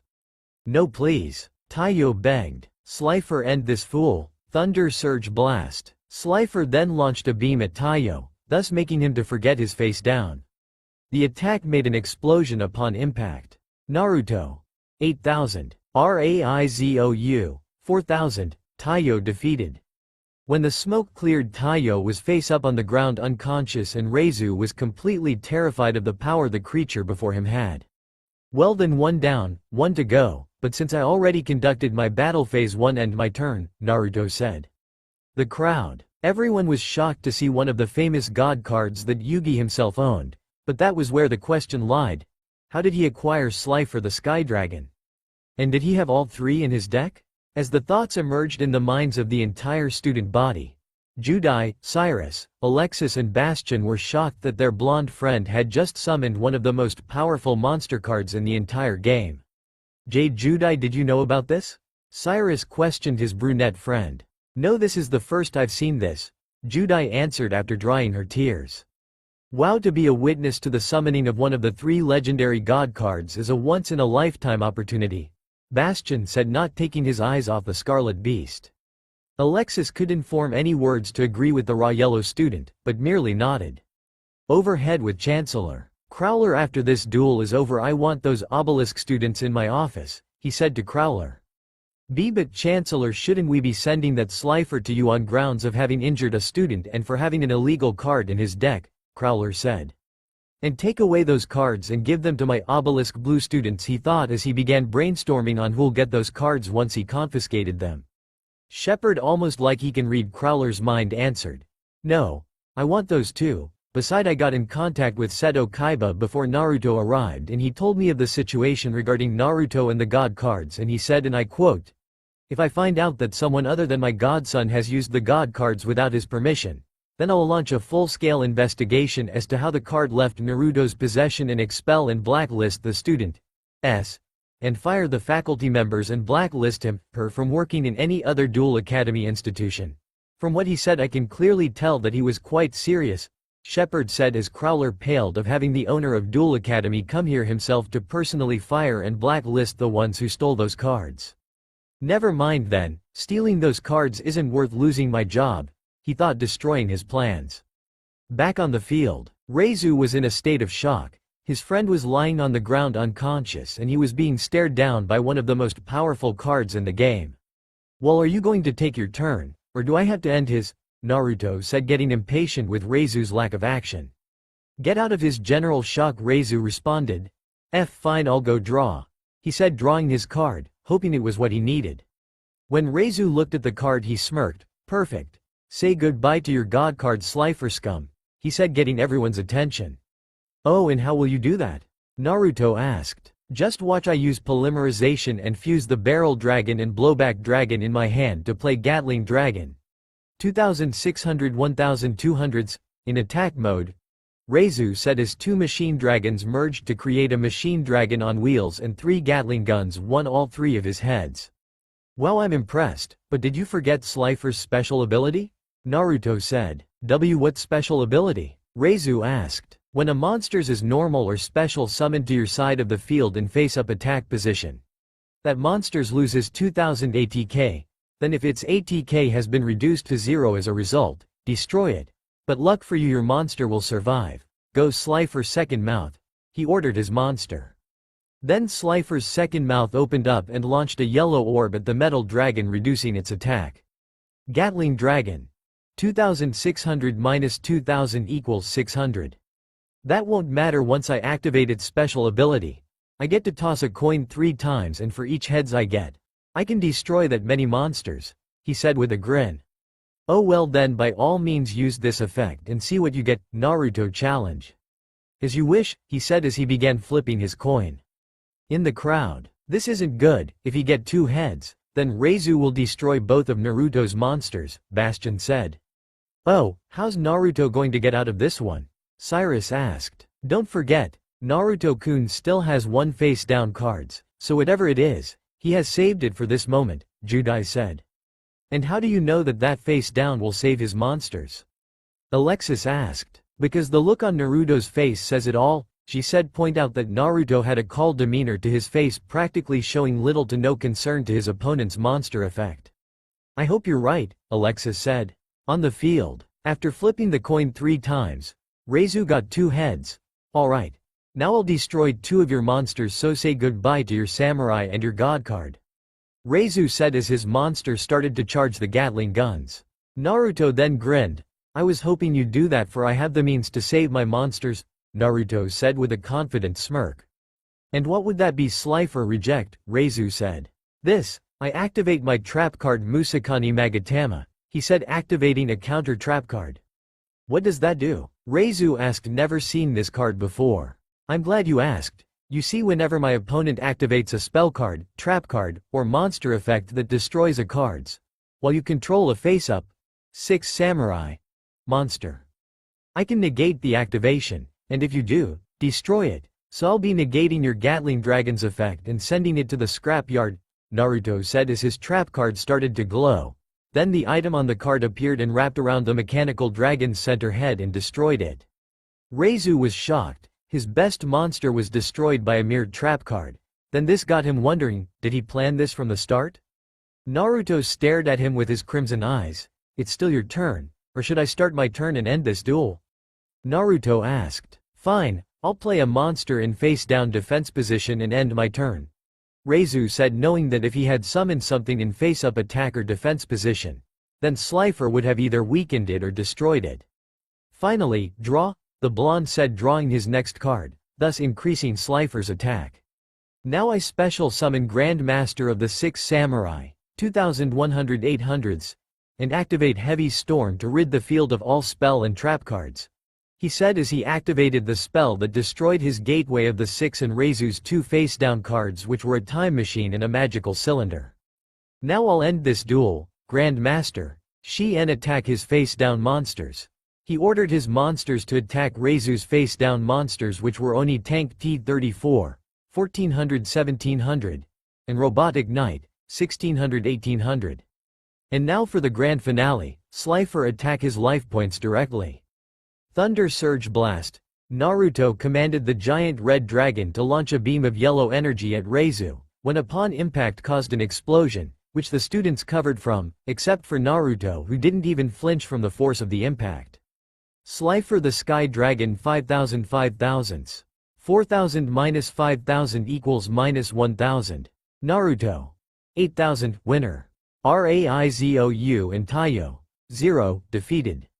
When the smoke cleared, Reizu was face down on the ground barely conscious. Naruto turned to the crowd and glared at them, especially to the Obelisk Blue students. If any of you try to do what those two did to my Judai-chan, I'll make what I did here look like a slap on the wrist, is that clear? He asked, with the underlying tone being that if you didn't heed my words I'll carry out my promise of pain to you. The students got the message and nodded their heads vigorously. Good, was all he said, before his features returned to normal. He looked up to Slifer, who then gave a mighty roar, before fading away and returning to her card. He sees that the medics were loading up the unconscious students onto stretcher and rushed them to the infirmary. He was then tackled to the ground by a red bullet and was followed by a blue bullet. He looks up and sees both Judai and Cyrus with wide smiles on their faces. That was awesome, they said in unison. Thanks you guys, he said, ruffling their hairs. I must say you summoning Slifer was the most unexpected things I've ever seen. Bastion said, still not believing that Naruto had summoned a god card.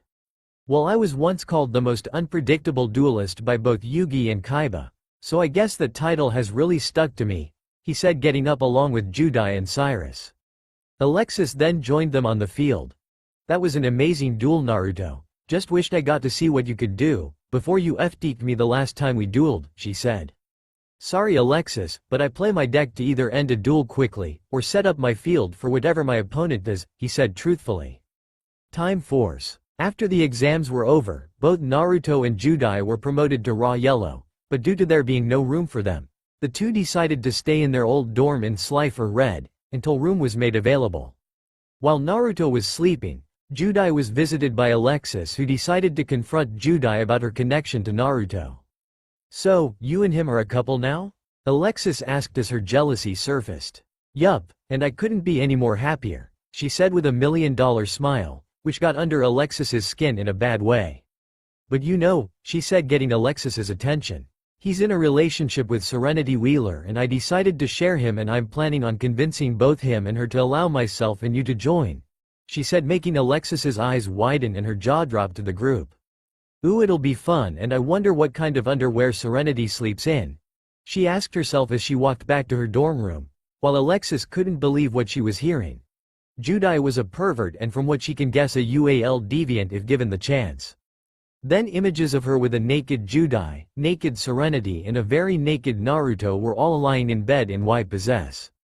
Then Naruto did a come hither motion with his index finger. Come here Alexis-chan and let all you fantasies come true, the imaginary Naruto said. Alexis was then blasted back via nosebleed. It was the dead of night, the moon was full and was shining throughout the night sky. We find Alexis approaching a building that looks like it had been abandoned. She then lays a single rose at the front of a chain post. Be at peace, brother. Wherever you are. If you're watching over me, then you'd see that I'm in a relationship with some wonderful people, she thought to herself. Slifer dorm. Here we find Naruto, Judai, Cyrus and Chumli sitting around a candlelight table telling ghost stories. Cyrus had just finished with his story and was teased by Judai about the condition of the water that Cyrus was dragged in. Naruto was chuckling because in his experience, being dragged underwater pales in comparison with the things he's seen before coming to this world. In the back of the room, Chumli was trembling from Cyrus's story, and who wouldn't be surprised? The boy hardly ever leaves his room, so any scary story would scare him. Still mid-level scare for a mid-level card, Judai said, holding 13th grave. I hope I get a good card, she said, only to pull Sinister Serpent. Oh, you lucked out, you get to hardly scare us with that low-level card, Cyrus said, sighing in relief of not having to listen to a scary story. Then Judai talks about a memory that she had about hearing sounds coming from her cards. At this, Naruto smiled. Well, Judai-chan, it would seem that your cards choose you to be their ears, Naruto said, getting a giggle from his girlfriend. Yup, and it's thanks to Naruto-kun that now I can understand my monsters better, she said, snuggling to her boyfriend.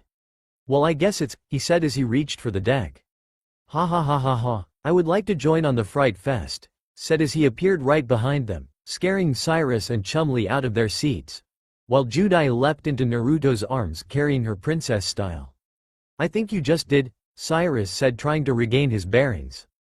We're kind of at the edge of our seats, Judai said, hugging her blonde boyfriend.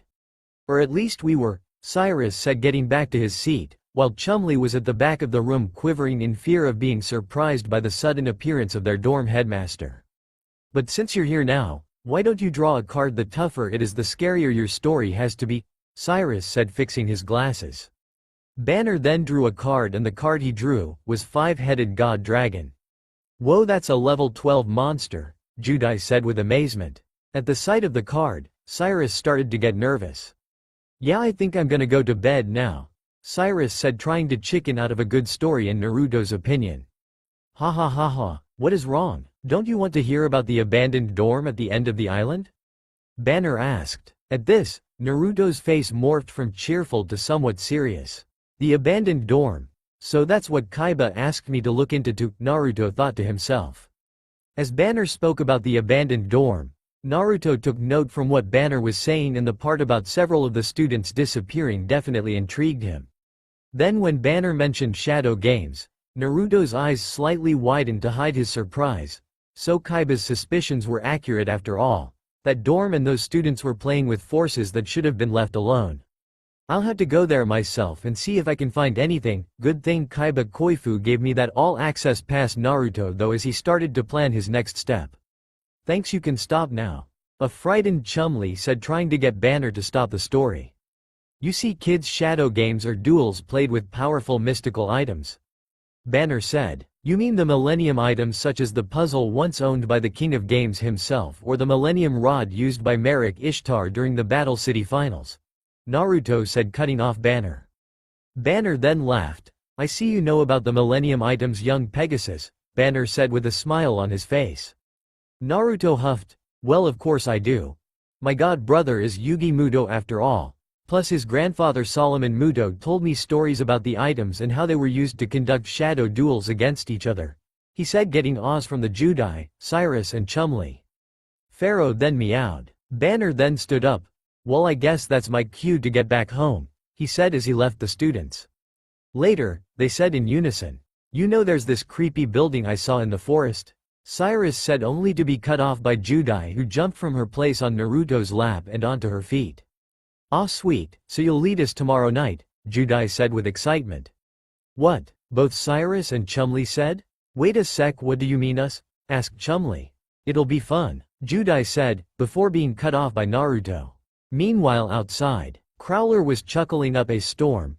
Oh yes, this is the opportunity that I've been waiting for, he said to himself. It's time the shadow games made a comeback. Millennium items and all, ha ha ha ha. Crowler thought to himself as he walked away. At the same time inside. I'm afraid that's a no-go for any of you, he said, making everyone look at him. And why not? Judai asked with an angry pout.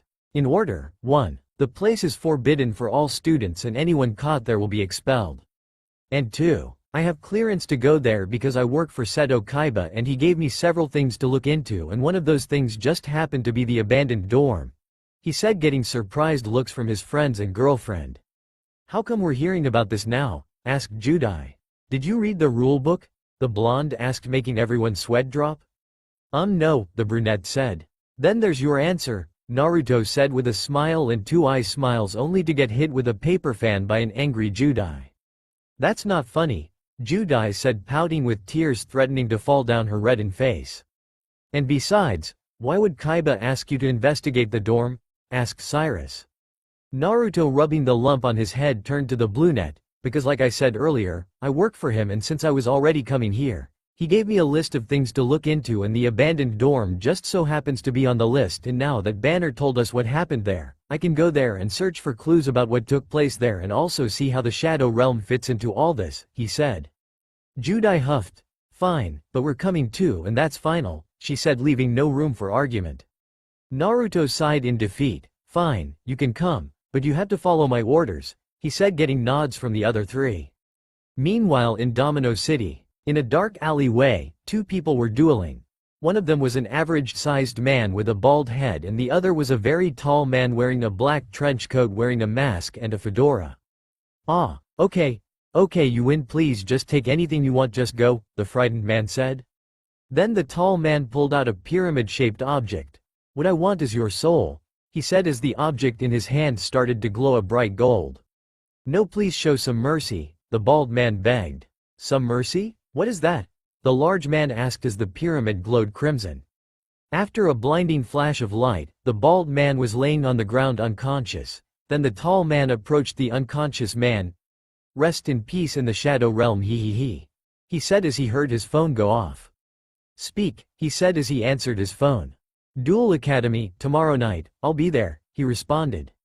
The next day, we find our heroes sitting in Professor Banner's class as he talked about the philosophy of dueling. Naruto and Judai were taking notes, while Cyrus was sleeping. Well, that's what happens when you spend the majority of the night telling stories. Meanwhile outside, Crowler was spying on the group, frustrated that the pair of recently promoted Raws weren't acting like their Slifer friend was sleeping in class. "You two will have a lesson in the shadow games soon enough," Crowler thought as he glared at the two former Slifer students. Nighttime. Nighttime on the dock where the lighthouse is. Crowler was standing next to the lighthouse, as a black-clad figure appears. "Ah, so you're the one they call the shadow duelist," Crowler said, the large male figure. The mist started to seep from his cloak. "My opponents call me many things, but most of which are hard to discern of sheer terror. But enough small talk, what's the job?" he asked the obelisk head.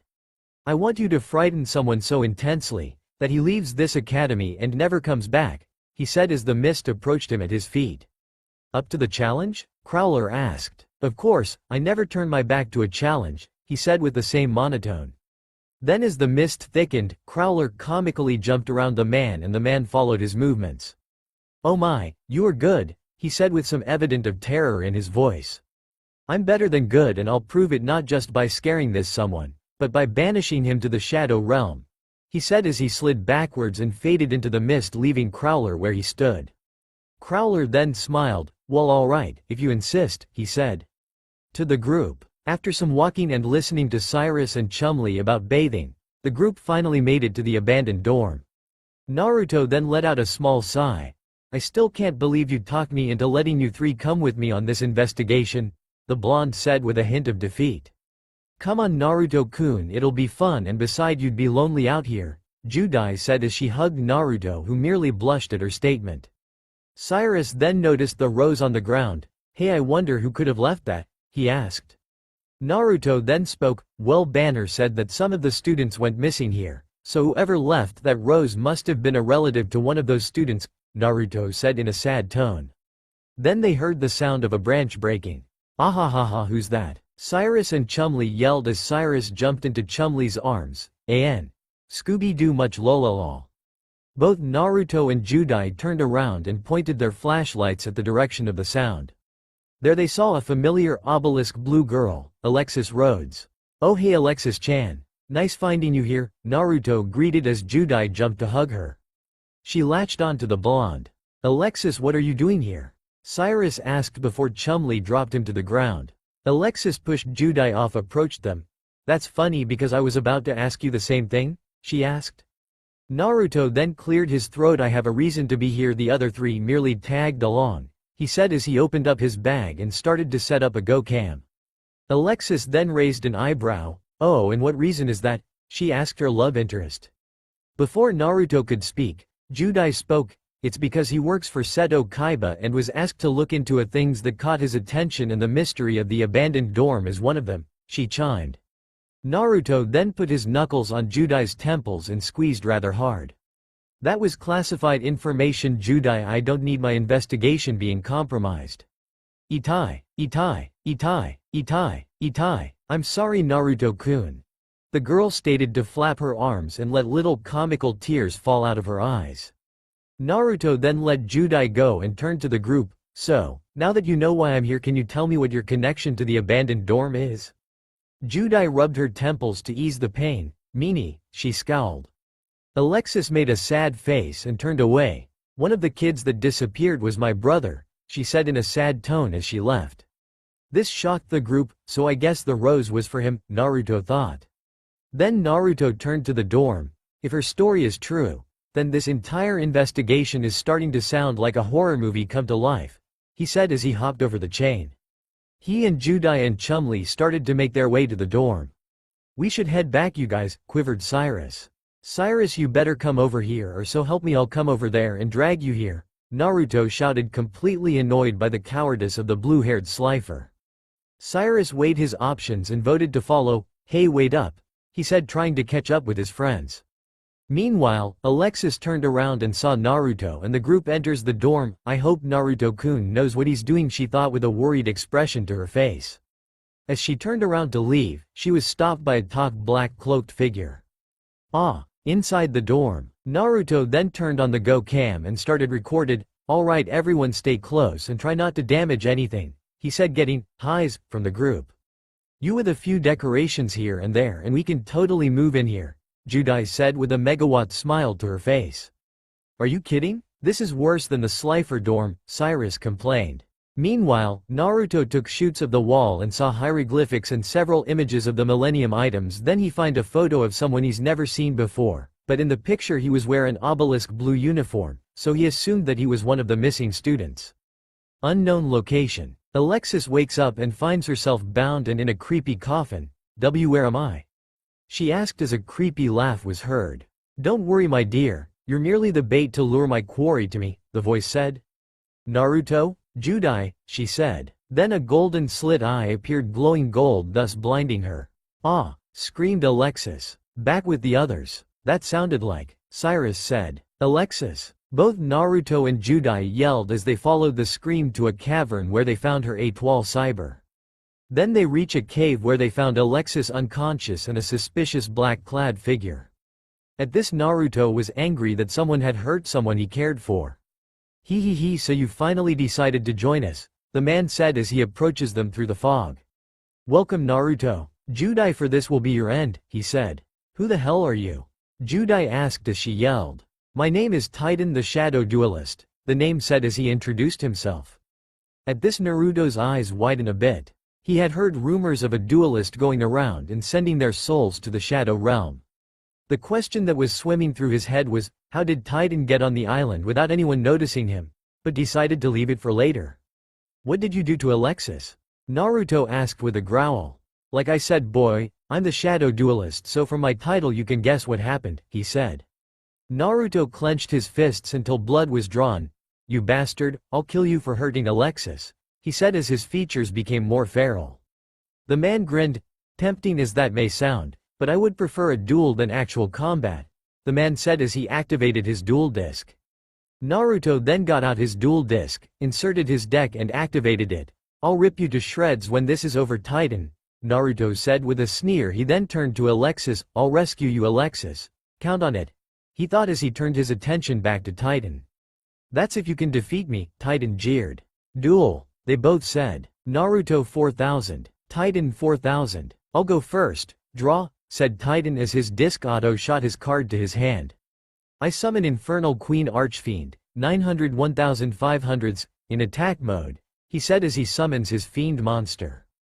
An Archfiend deck, Naruto said with a surprised look to his face, since this was the first he had encountered this Archetype deck since its creation by his father. When this card is summoned to the field, it increases the attack of a fiend monster by 1000 points, Titan said as he explained his monster effect. Judai and the group were surprised, but then that means, Cyrus said as the fiend monster increased its power. 900 plus 1000 equals 1900. Your deck is strong, I'll give you that much, but that power also comes at a price of your life points being taken by your own monsters during each of your standby phases in order to keep your field full of monsters, Naruto said as he remembered this deck's effects. Titan then laughed. A price you say? He asked. That would be true, but not in the presence of this card, the field spell Pandemonium, he said as he activated his field spell, which created a blinding flash of light which forced everyone to cover their eyes. When the flash was over, the field had changed, for the cave to what the portal to hell looked like, with skeletons creating pillars and a pit at the center. What is this? Judai asked with actual fear in her voice. Let's just say it's the edge of hell, for now. I've activated my field spell Pandemonium, Titan said. Oh great, I hate that card, the blonde said as he glared at Titan. Good, because this card prevents the cost to maintain my deck from happening and gives monsters with Archfiend in their name the ability to be revived when destroyed outside of battle. Now it's your turn, he said. Whoa, now, if you're so concerned about the girl, then allow me to put her out of your sight, he said as the coffin closed by itself, thus sealing Alexis inside. Then skeletal fingers appeared and dragged the coffin down. Alexis, Naruto yelled. You bastard. Judai yelled. That was low, you creep. Chumli yelled. You coward, yelled Cyrus. Say what you will, fools, but this is a shadow duel. If you prefer, I'll make the rest of you disappear, as well, yelled Titan. This shocked Judai, Chumli and Cyrus and made Naruto even more furious. If you so much as hurt them, I'll kill you in this duel. Draw, Naruto said. I'll start by activating Graceful Charity. I draw 3 and discard 2, he said as he did what the card said. Then I activate 2 spell card Gateway of the 6 and 6 Samurai United, and since I have no monsters while you have 1, I special summon Elder of the 6 Samurai, 400/0, in attack mode and activate the spell card Asceticism of the 6 Samurai and special summon Kagemusha of the 6 Samurai, 400/1800s, in attack mode, he said as he summoned his monster. Now I activate 6 Samurai United and send it to the graveyard and draw 2 cards. He did as the card instructed. He drew his cards and continued, now I activate Monster Reborn, he said. Titan was confused. Wait, you need a monster target in the graveyard and I still have my Infernal Queen Archfiend is on the field, he said. Then Naruto chuckled, who said I was aiming for your graveyard. This shocked Titan, then he remembered Graceful Charity from before. So you purposely sent a monster to the graveyard? He asked. Ding ding ding, give the dead man a prize. I revive a blast from my past Mifune the 47th Ronin. Thank you Anime Death Angel for the monster idea. 2400/2100s, in attack mode, he said as an elderly man appeared with long, gray hair, which almost reaches down to his waist, with bandages wrapped around his head. He has black eyes with distinct wrinkles underneath them, a gray goatee and mustache. He was also wearing 6 samurai-style armor, but was much more traditional in appearance when compared to the ones worn by the other 6 samurais. It's composed of a plate, with 4 plates protecting his legs attached to it, identical shoulder pads, and matching arm and leg guards. He also wears a belt, to which is attached a pouch and his sword, Kurosawa, in his waist. The monster then turned to Naruto and smiled. It's good to see you again, Naruto-san, he said with a slight bow. Mifune Dono, it's been too long, my old friend. We can catch up later, but for now we have a duel to win, Naruto said. Very well, Naruto-san, he said, drawing his blade. Just so you know, Mifune's name is treated as 6 samurai, so I get 2 counters because of it. Next, I tune my level 2 Kagemusha of the 6 samurai with my level 3 Elder of the 6 samurai and synchro summon, he said as the 2 monsters jumps in the air. Kagemusha turned to 2 green rings and surrounded Elder of the 6 samurai. May your blade be true and your will be strong as your sword. Synchro summon. A blast of light appear before him. Appear before me, legendary 6 samurai Shi-En. 2500/1400s. Naruto roared as the giant pillar of light disappeared and was replaced with a warrior clad in red samurai armor and was carrying a serrated edge katana. Now I activate Gateway of the 6 effect and tribute 4 counters 2 times to search my deck for 2 monsters with 6 samurai in their name, he said as he did and special summons 2 legendary 6 samurai Kaizen. Now I activate the same effect and search my deck of my final Kaizen, he said as he searched the monster he needed and special summoned it to the field. What do you plan to do with those monsters? Titan asked with a hint of fear. I'm about to show you what a real demon is, he said as he pulled out his card as it started to glow. Since I special summoned all my monsters, I'll summon a true demon. I sacrifice all 3 of my Kaizen to summon Obelisk the Tormentor. 4000/4000s, he yelled as all 3 Kaizen dematerialized and he slammed the card onto his dual disc. What? Yelled Titan. A portal opened behind Naruto and a giant blue arm appeared, then a giant blue muscular figure appeared out of the portal. The muscular monster stared down at Titan. Why, you have an Egyptian god card? Titan said with much fear. Ah, are you scared of my god card? Naruto said with false pity, then he smirked.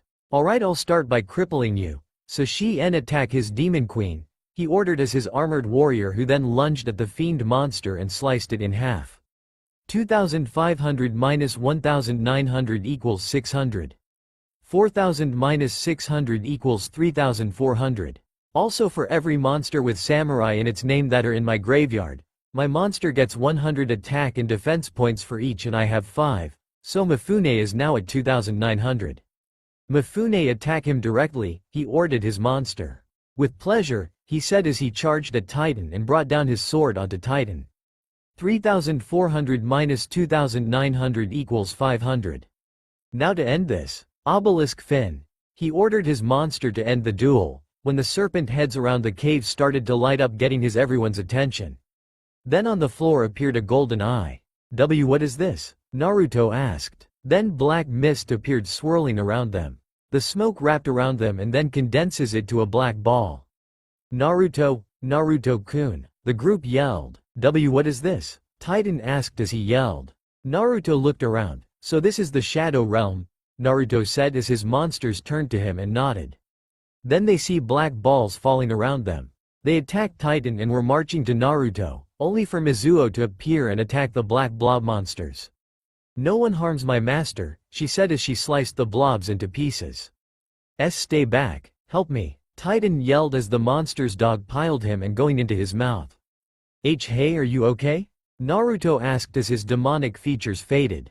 Titan then looked at Naruto with glowing red eyes. Well, are you going to end your turn? He asked with a demented tone.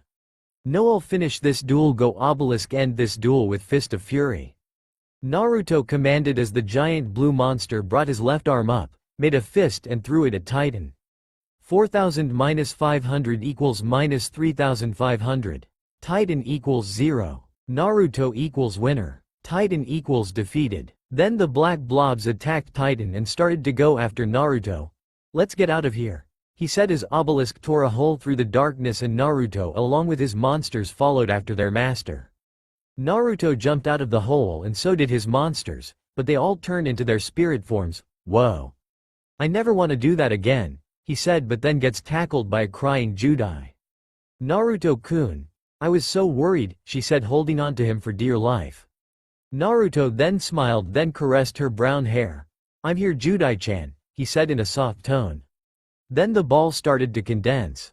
Hit the ground, Chumli said as he ducked with Cyrus, and Naruto turned his back to the ball, thus shielding Judai from harm. He then notices the coffin that Alexis was in was being pulled to the ball. Alexis, he yelled as he did something that surprised Judai. He had created a clone of himself to stop the coffin from being sucked in. When it was over, the clone disappeared in a smokeless vanish. Naruto then sighed. Oh man, Kaiba is not going to like this, he said, knowing what his boss might say about this whole investigation. If the abandoned dorm, then Titan being on the island, and now the Shadow Realm has a connection to what happened to the students here. Oh yeah, the report of his findings were going to make even Pegasus on Halloween seem normal. Naruto then got up and walked over to the coffin, then he picked up Alexis and carried her via princess style. Come on guys, let's get out of here, he said, with everyone agreeing to his idea. Several minutes later, Crowler was walking down the halls of the abandoned dorm. Naruto and Judai should be smashed to pieces by now, he said with a chuckle. He then appeared in the main room. There is no one here. I bet that fool failed me, no nay, he said as he discovered something. He found the Pandemonium field spell and realized that his hired help had failed to take out Naruto and Judai. Meanwhile, with the group, Alexis was coming too. The first thing she sees was Naruto and Judai smiling at her. Oh, thank goodness you're all right, Naruto said. What are you guys doing here? She asked Naruto's group. We're sorry that we were giving you a hard time, but don't worry about it. The guy who attacked ran off, and Naruto-kun was the one who defeated him by summoning your dorm's mascot, said Judai with a smile on her face. What? Alexis asked, only for Naruto to reveal the obelisk card. So you, she said, have all three? Yes. The first two have made an appearance, but I feel that something will have me use the third, and I hope that someone deserves it, he said in an angry tone that wasn't missed by anyone. Then Naruto pulled out a toile cyber and the picture they had found in the dorm. Here, and here, he said, giving her the photo and card. She grabbed the items and was drawn to the photo. Brother, she said. There is no mistake. This is my brother Atticus Rhodes, she said. I'm very sorry Alexis, but that was the only clue we could muster up. When I heard about your brother we figured, I wonder if we could help out a bit, and besides this was also part of my investigation, which reminds me, he said as he checked his Go cam to see that it was still recording. This footage must be sent to Kaiba immediately, and knowing him, he'll open up a case about this to look further into the incident of the dorm and its connection to the Shadow Realm, he said. Wait, so that's why, she asked, feeling a ping of hurt inside her heart. No, I went in there with the intention of help you Alexis, because no one should lose a family member, and if there is a way to bring your brother back, I'll find it, he said, making Alexis tear up with joy and knowing that her love interest did care for her. The sun rose and all 4 members of the investigation party got up and stretched. I can't believe this turned into an all-nighter, Chumlee complained. Shit, we better head back before anyone finds out that we've been going, and besides, I need to report to Kaiba and submit my findings to him, Naruto said as he started running back to the Slifer dorm with Judai, Cyrus and Chumlee following close behind. Alexis looked on and smiled with a few tears coming down as she hugged the photo. Thank you Naruto-kun, she said to herself. That's all for now. If you enjoy then please like, share and do comments.